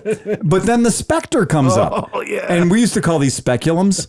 I mean, this thing, like the 82 Kawasaki KZ750N Spectra, is seriously, that is a fucking abortion of a motorcycle. There is nothing good about it. And then, of course, the KZ750 K1 shows up with, I mean, when you're riding this motorcycle, your hands are literally in the anti-aircraft gunner position. The bullhorn handlebar. But here's my question. Buckhorn. Here's my question. Buckhorn. All the big manufacturers kind of had two departments of the same bike. Yes. So like even my Suzuki GSs, right? I have like the GSGs, which are shaft drive and they're still standards and they kind of look cafe-ish and they're kind of cool. But then the other side of the office, they were the L guys. Right. And the L's were like, no, we need to have the step seat. And they had to ugly the fuck out of this thing. Because in 1983, you could have bought that. You could have bought a Kawasaki 1000R. Yeah. Which is a beautiful motorcycle. Oh, man. But look at the seat. The seat's still a step seat. You could have bought a GPZ 550. Yeah. Which is a gorgeous motorcycle. Even You the could have bought a GPZ. GPZ 750. The CM, you could say that any CM started that phase. Yeah. What are you Do talking you know about? what CM stands for? Crappy motors. Well, but though we learned today, though, at least I learned, Phil knew, Right. that the CX series had a sport that didn't get sold much here that's actually fucking dope. I don't know if you've ever It's seen fucking one or dope. not. It's dope as shit. It is. It is a beautiful Yeah, but the motorcycle. GLs were nice, and the CXs to me were But way what back happens CMs. is, like, let's take so we already proved that 1983 Kawasaki's can fuck you in the ass. But how bad could a Yamaha be? Like there's literally, how the bad could a Viragos? 1983 Yamaha be? Fuck. Let me show you. Yeah. A Yamaha XV 500 Virago, Ugh. the gas tank is at such an impossible angle that gas doesn't even stay in it. And the wheels are the ugliest fucking wheel I've ever I'm sorry, those were the pinwheels. Yeah. So the Yamaha pinwheels, the pinwheel mags, that looks like failure. To me, it looks like it's going fast, just standing still. No, it looks it like it doesn't. can't figure out what it's doing. That motorcycle looks like it's literally dragging its ass across the carpet. Yeah. That motorcycle looks like a dog with anal fucking worms. It looks like the motor is supposed to dock into the side panels. But yet, monoshock, Yeah. right? Monoshock, V-twin. But what's the thing why going not? down that looks like a shock? Though? That's the monoshock. That's the, Oh, it's just the on one upper side. swing arm stay. Oh, okay. Yeah, that's the upper swing arm stay. But that motorcycle is a fucking travesty. Yeah. And yet, if you look at a Yamaha Vision, same exact motor, V-twin, and kind of sexy looking, right? Not a bad thing. How about a 550 Seika? Beautiful. Not a bad looking bike, right? No. Not a bad looking bike. Can we look at that Zephyr just for shits and giggles? Zephyr? Would you like to look at the Zephyr? Well, I would like to say, I do 'Cause I want to bring feel this like up that's actually because cool. that is where the beginning of the fucking Midnight Cruiser started. And I'm going to tell you, the Midnight Cruiser, if I hear one more 75-year-old man say the word Midnight Cruiser, I'm going to punch him right in his fucking dentures. These guys can suck a million dicks. I mean, seriously, the Midnight Cruiser is a bag of shit. The XJ750 Midnight Maxim is the worst thing that ever happened. Even the letters X and J just don't go well XJ together. mean nothing together. It's terrible. It has pinwheels that are fucking now, smoky. FJ is a great fucking combination. Oh no, it's almost as good as the BJ. But I'll tell you this: the XJ750 Midnight Maxim. Look at that bike, gold painted pinwheels, a fat girl seat, 4 cylinders across the rails, square mirrors, and a round headlight. This bike doesn't know whether it's coming or going. That looks it is like, a piece of shit. It looks like an anime drawing of a motorcycle. It looks like an anime drawing by a person who's never seen a motorcycle. Right. Helen Keller, give her some crayons, explain a motorcycle. She's going to draw you a Midnight Maxim if she has only 2 crayons and one of them's black. Fuck that shit. Yeah. And the XJ750 was halfway between the two. Yeah. So an XJ750 didn't know whether it was a standard or a cruiser. It suffers from an unfortunate gas tank. And the graphics. I mean, But where did you see the Zephyr? a Zephyr, a Kawasaki Zephyr. Zephyr. Yeah, okay. All right. No, that's the Yamaha. No, it's a Zephyr. There's a Kawasaki. Oh, yeah, Zephyr. yeah. We talked about the Zephyr earlier, right? Yeah. So the Zephyr, no, that's a Mercury. Yeah. Okay. Yeah, Kawasaki Zephyr. We talked about Zephyrs because they came in 3 different shapes. They came in the 550, hideous. the 750. I Totally think they actually, hideous. it was kind of like it was a retro reboot of the KZ900. Yeah, the Yeah, Zephyr, that's yeah. right. Yeah, but they were a 550, a 750, and 1100. They were just a KZ. It was just a KZ by another name. It's a pretty for a nice different looking market. bike, No, though. they're Yeah, fine. There's nothing wrong with a I Zephyr. mean, honestly, I think the bike I'm buying is right. It is a Zephyr. The Yeah. bike you're buying is a Zephyr in certain markets. Yeah. The Zephyr 1100. Yeah, I mean that bike exists now. But so to go back to the fucking world of fail that is all of them. We talked about how fucked up the Yamaha was. So do you think Suzuki escaped the madness? No, of course not. No, Okay, we know because- that for a fact. But here's what I will give you for Suzuki. Because Suzuki was a little late to the game.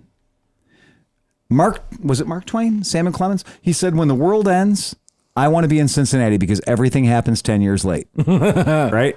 So I thought that was a great move. Yeah. And Suzuki at the time was pulling the same shit. So Suzuki in 1983 did have the XN85, which is a handsome bike. Do you know why? That motherfucker's got a turbo. Yep.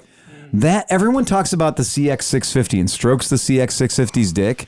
Honestly, walk across the street to the Suzuki showroom and take a look at the XN85 because it's a turbo and it's sexy and it looks like 1983. It looks like Buck Rogers prop and everything else. We all know the 750 Katana. Yep. All right, which is before the other hate crime that happened.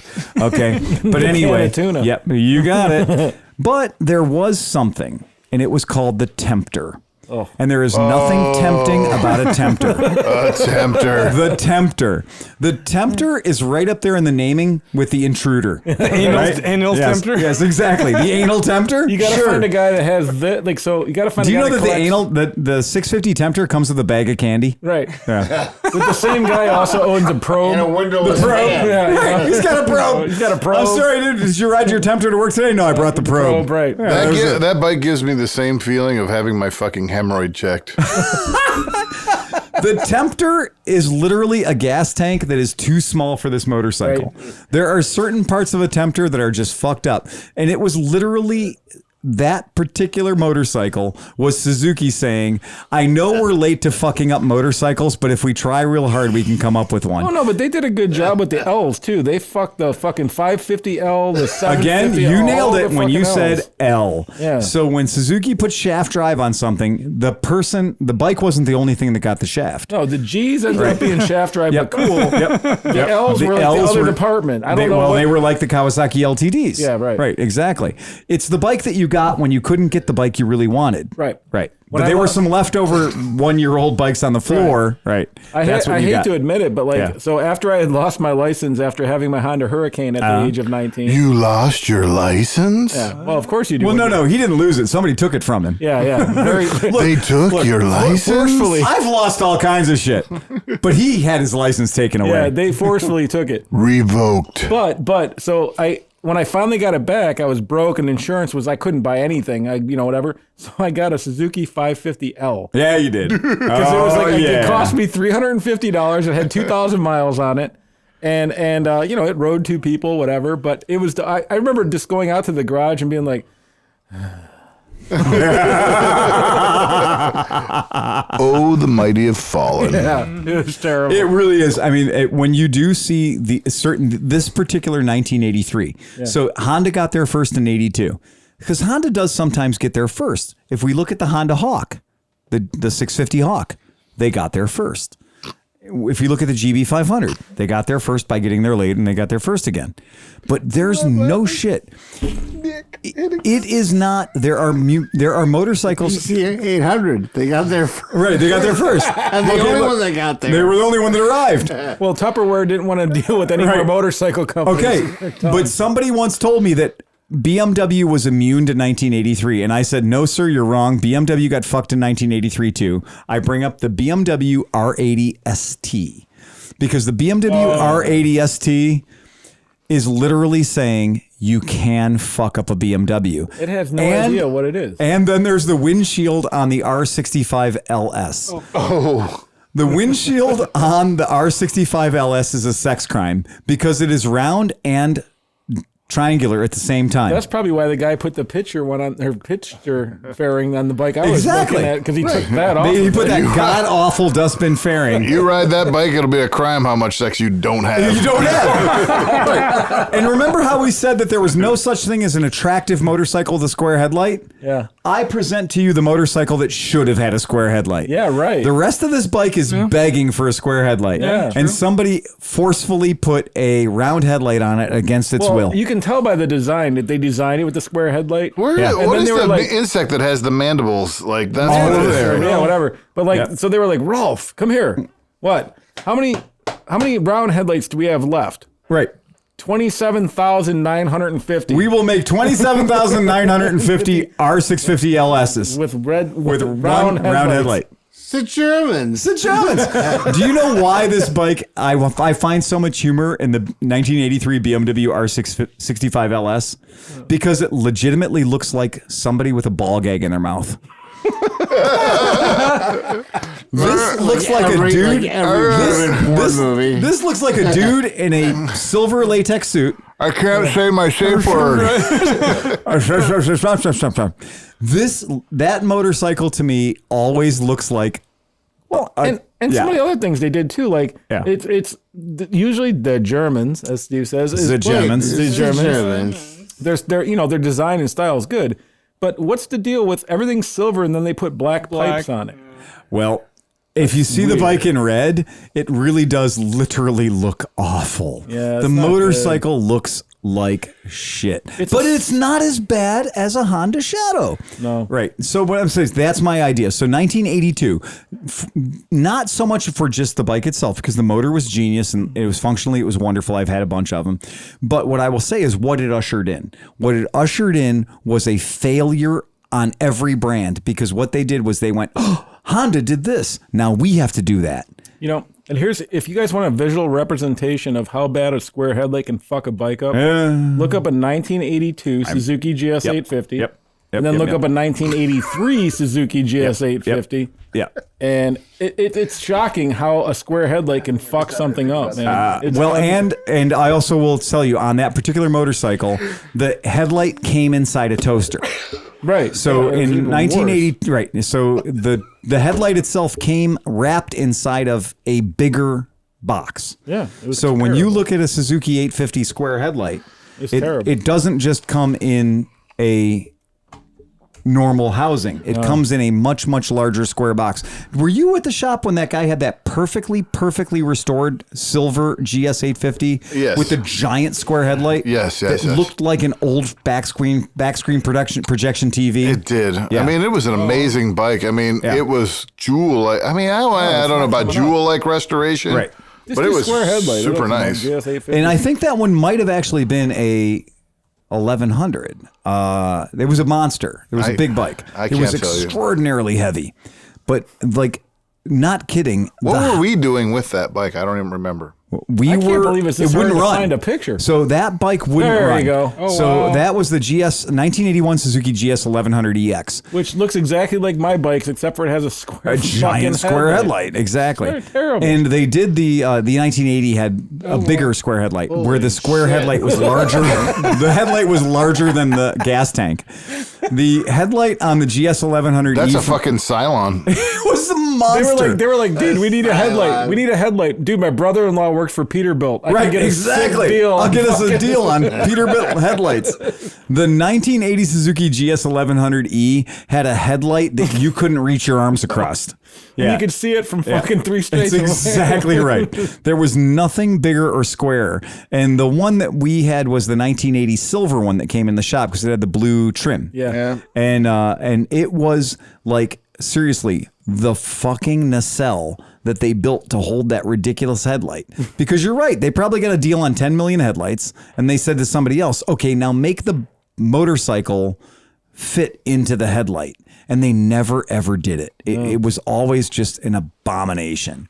And it's true. And it was a giant, ridiculous headlight. It was a headlight that couldn't exist without the official Meyer GP Sport fairing. Right. I wonder how bright it was. Was it really superior? No, because it was still 55 watts. It was still incandescent. Yeah, it was exactly it. But what it was is it was guaranteed to take 10 miles an hour off your speed. That fucking thing was a train wreck. So, you can't guarantee that, though. No, you can't. You have to. Right, I mean, aerodynamics, that could have actually been better. But okay, so speaking of headlights, I was involved in a conversation on a group, on a vintage sport bike group I was on, just talking.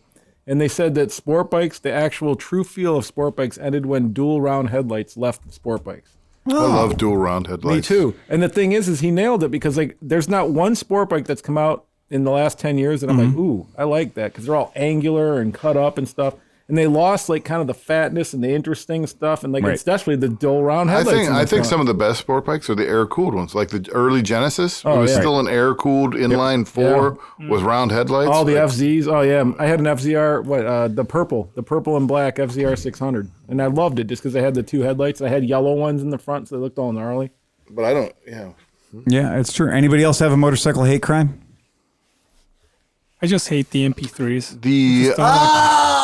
Just in general, three, yes, like 2 in the front, 1 in the back. Is just in scooters. It's a bad idea. It is the motorcycle shocker. You're more into 1 in the front and 4 in the back. 2 in the pink, 1 in the stink. That's what it is. I'd like to nominate the Honda Monkey bike. Mostly like the riders of those bikes are just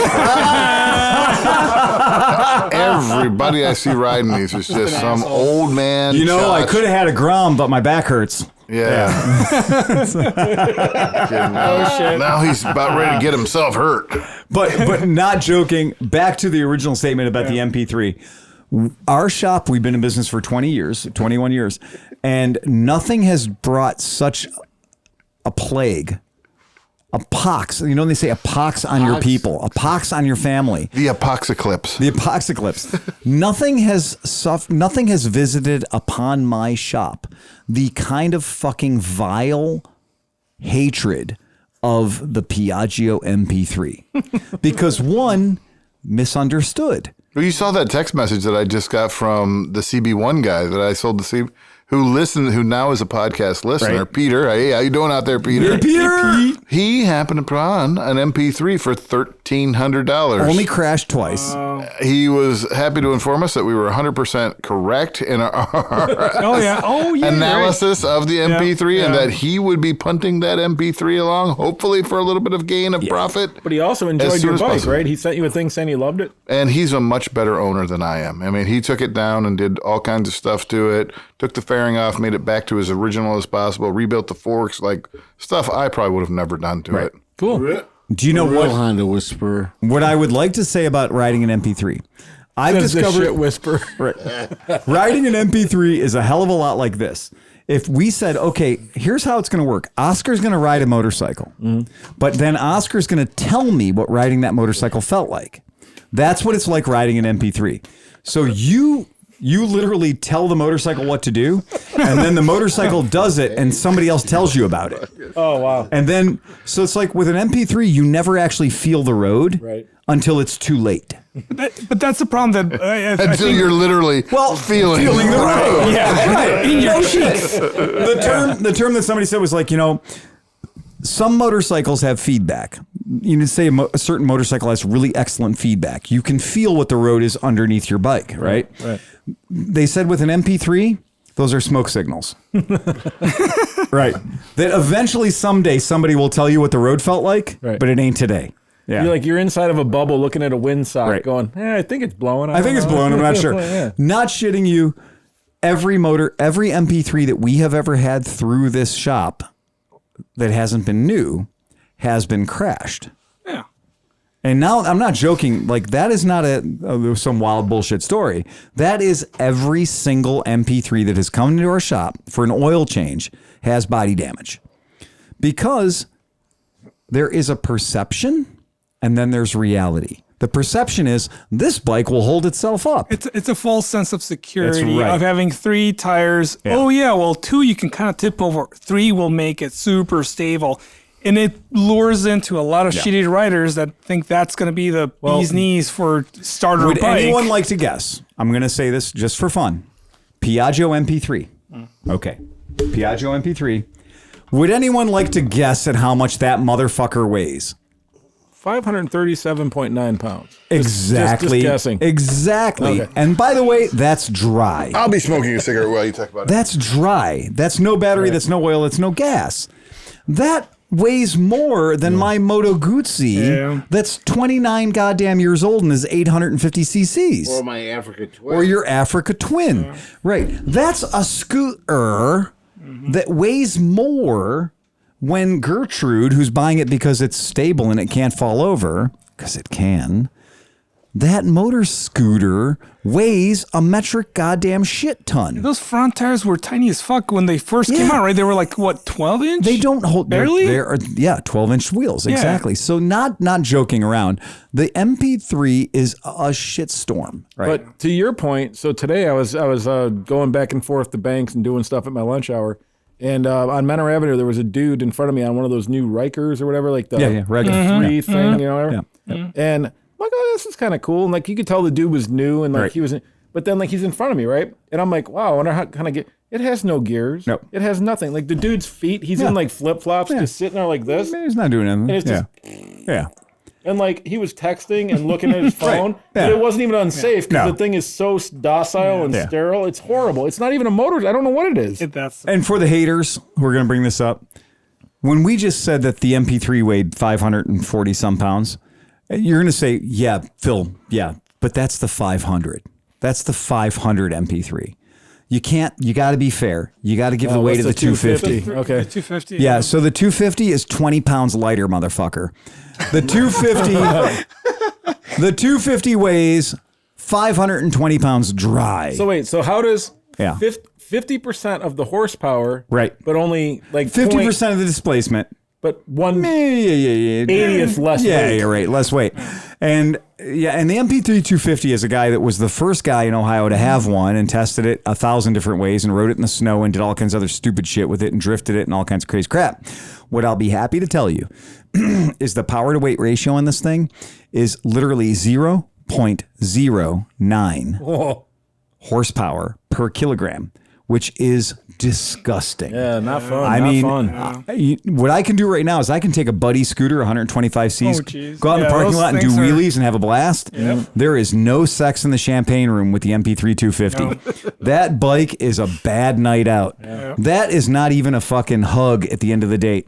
That bike is a cold shoulder. When we were messing with it that one night, Yeah. I can't believe how it goes from kind of stable to Right. like, holy fuck, I'm going to drop this. Like, Right. and like, It goes from- it's even more so than a motorcycle. It's really top heavy. It's a couch. But because it has that mechanical shit in it, Right. like on a bike, you feel the fulcrum coming and you can kind of do it. On that one, it's like fine, not fine. Fine, crashed. Yeah, yeah, exactly. it's really That's weird. it. And I did everything I could with it. I did it with a brand new one. I did it with 120 years old or 20,000 miles old. They're garbage, man. I don't like them. I hate them. If you're French, I'm sorry. Fuck you. If you like those things, you're a pedophile, I guess. I'm going to have to break out Right. the pink dildo. Yes, exactly. Bring it in. Reel it. Yeah, exactly. Yeah. Just wheel it in. That's it. The only good thing is that the MP3 didn't spoil any market because there was no one other than the Niken. The Niken came After. out. Right. Because Piaggio was like, look at us. And and Yamaha went, can do that. Yeah. Right. And then, there's Hondas and shit they're saying they're going to do it. Kimco's now trotting down that road only. But I'm telling you, the only people that like this shit, where it sells really great, is Paris. But wait, Yeah. who just sent something today? Like the Formula One guy? Oh, Nick did. Right. Formula One is using oh my those as God. driver transport. What the fuck? That's the stupidest And thing you ever. said it best. It is the most dangerous experience a Formula One operator will ever have is getting on an MP3 and riding out of the pits. Right. Yeah. With no helmet on. Yeah. He could be on Think on about Spanish this. Let's- public wait, transportation let's have think a about better this. chance. So we're all pretty experienced motorcycle riders, and Phil gave us the keys to this fucking MP3, and none of us wanted to ride it after we touched it because it was so fucking wiggly, right? Mm-hmm. But now you got these drivers that their contracts are $35 million plus a year. Right. They're riding no helmets on a fucking MP3 down to the paddock. Yeah. Right. Brilliant. Yeah. Brilliant. Yeah. Exactly. So how much did Piaggio pay that, or pay F1 to have that happen? Absolutely. Yeah. I'm just going to. We almost lost him. That's it. Yeah. That's right. So how are we doing on time? Oh, we're way into We're it. done. 243. We're done. Anybody else? in. Got anything else? my God. Oh, fucking hell. I don't know. That's it. It felt like a podcast to me. Yeah, definitely. And we got a more. floating dick. Did Daniel, did you have any sex crimes? Did you have any crimes on humanity, crimes on motorcycles? I mean, mine was just the CX500. I mean, it In was general. Just the CX500 in general. Like, not joking. Well, it's Honda's attempt to want to be a Moto Guzzi, and they fucked it all up Right. every Yeah. possible way Yeah. you could fucking That's true. fuck it up. But do you know what's weird about it? It's not. The engine isn't fucked up. Right. No. No, it's the look. No, it's a And reliable it's just a look. motorcycle, It's a look. but it's And if you see that sport one, I don't know if you can find that sport one. It's fucking beautiful, man. Or is that it right Dude, there? the Honda CX500 TC Turbo is not an unattractive motorcycle. There's nothing wrong with the CX500 TC Turbo. They're completely, I mean, it Yeah, but is. the CX turbos were more like GLs. I agree. But again, we have to acknowledge that they're kind of all in the same family, right? Right, I mean, right. you know, they are kind of the same thing. And when you get into those CX500 turbos, it's their own animal. Yeah. I mean, the CX500 Turbo, that is getting it right. They fucking got it right. There's nothing wrong with that. But they had Period. another one. There's another one that's Japanese only issue. Well, dude. not so I'll help you out with that. Okay. So when you're getting into the CX500s, there's a CX500 custom Yeah, terrible. that is not a good thing. Okay. And that suffers from where is that backseat passenger going to sit? Like, what is their riding position when you look at that motorcycle? What are they up to? But there is a CX500 that did find its way into what, this gas tank is a very attractive gas tank.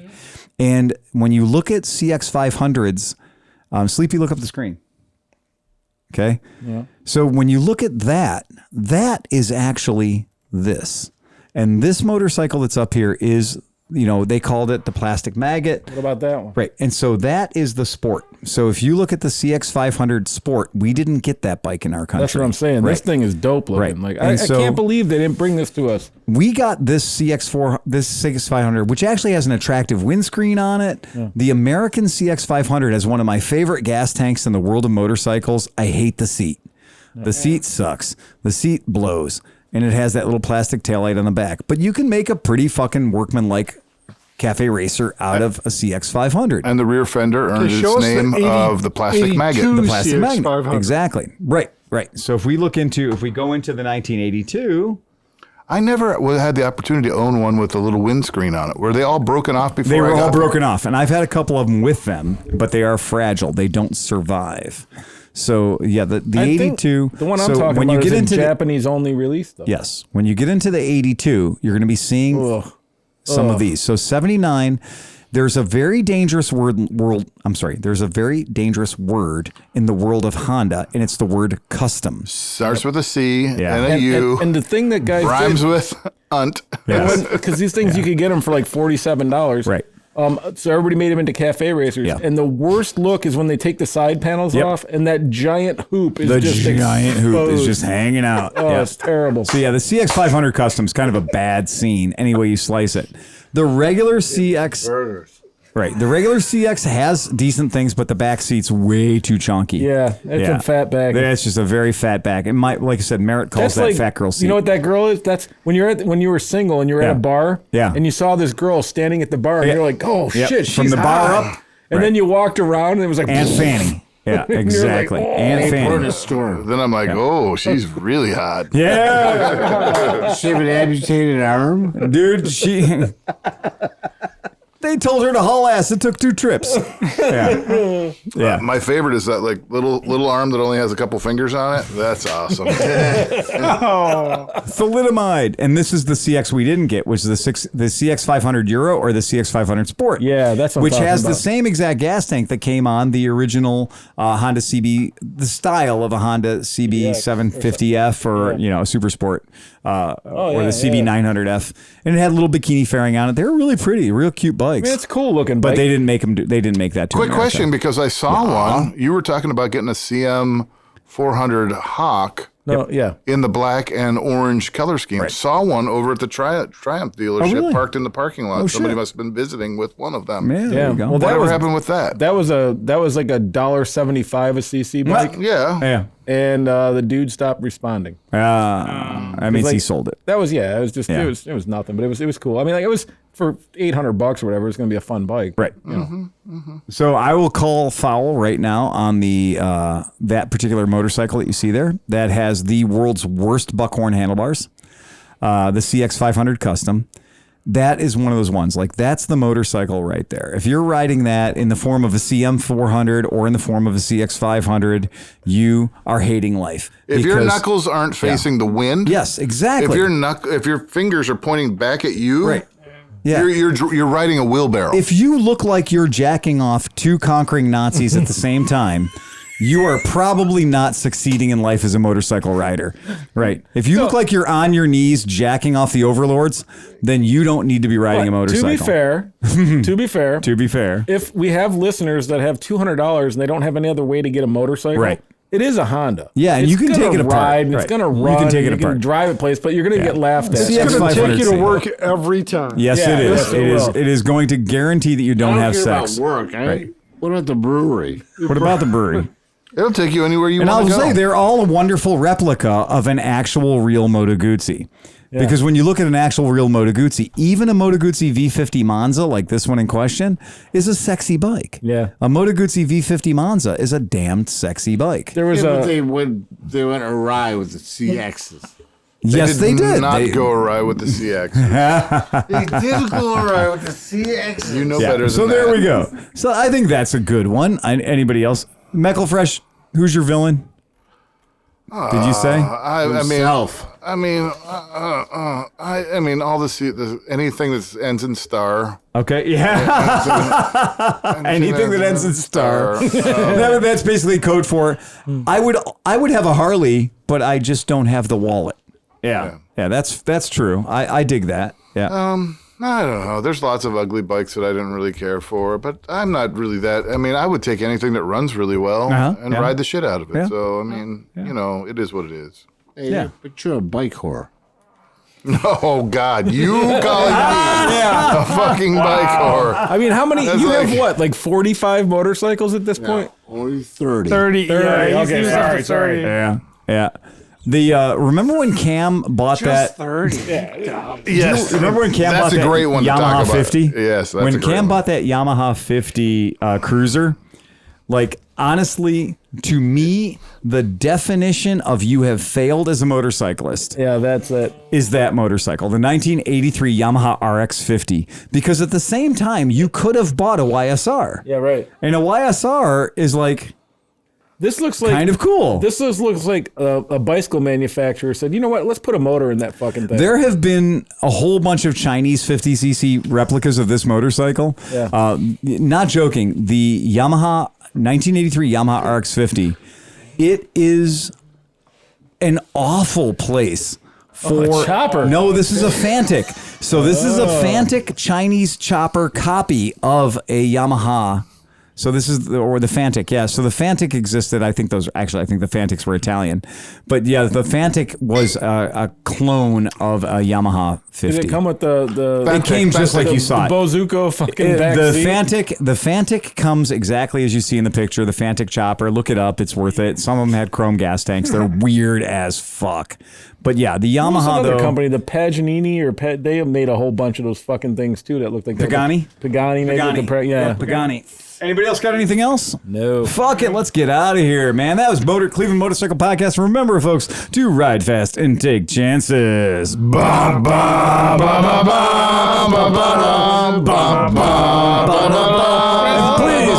Please press the red button. Manscaped. Remain seated until the ride comes to a complete stop. Enjoy the rest of your day. Disable a 0. Take chances. Until the speed of a fear crush right back. Take chances. Ride fast, take chances. Ride fast, take chances. Ride fast.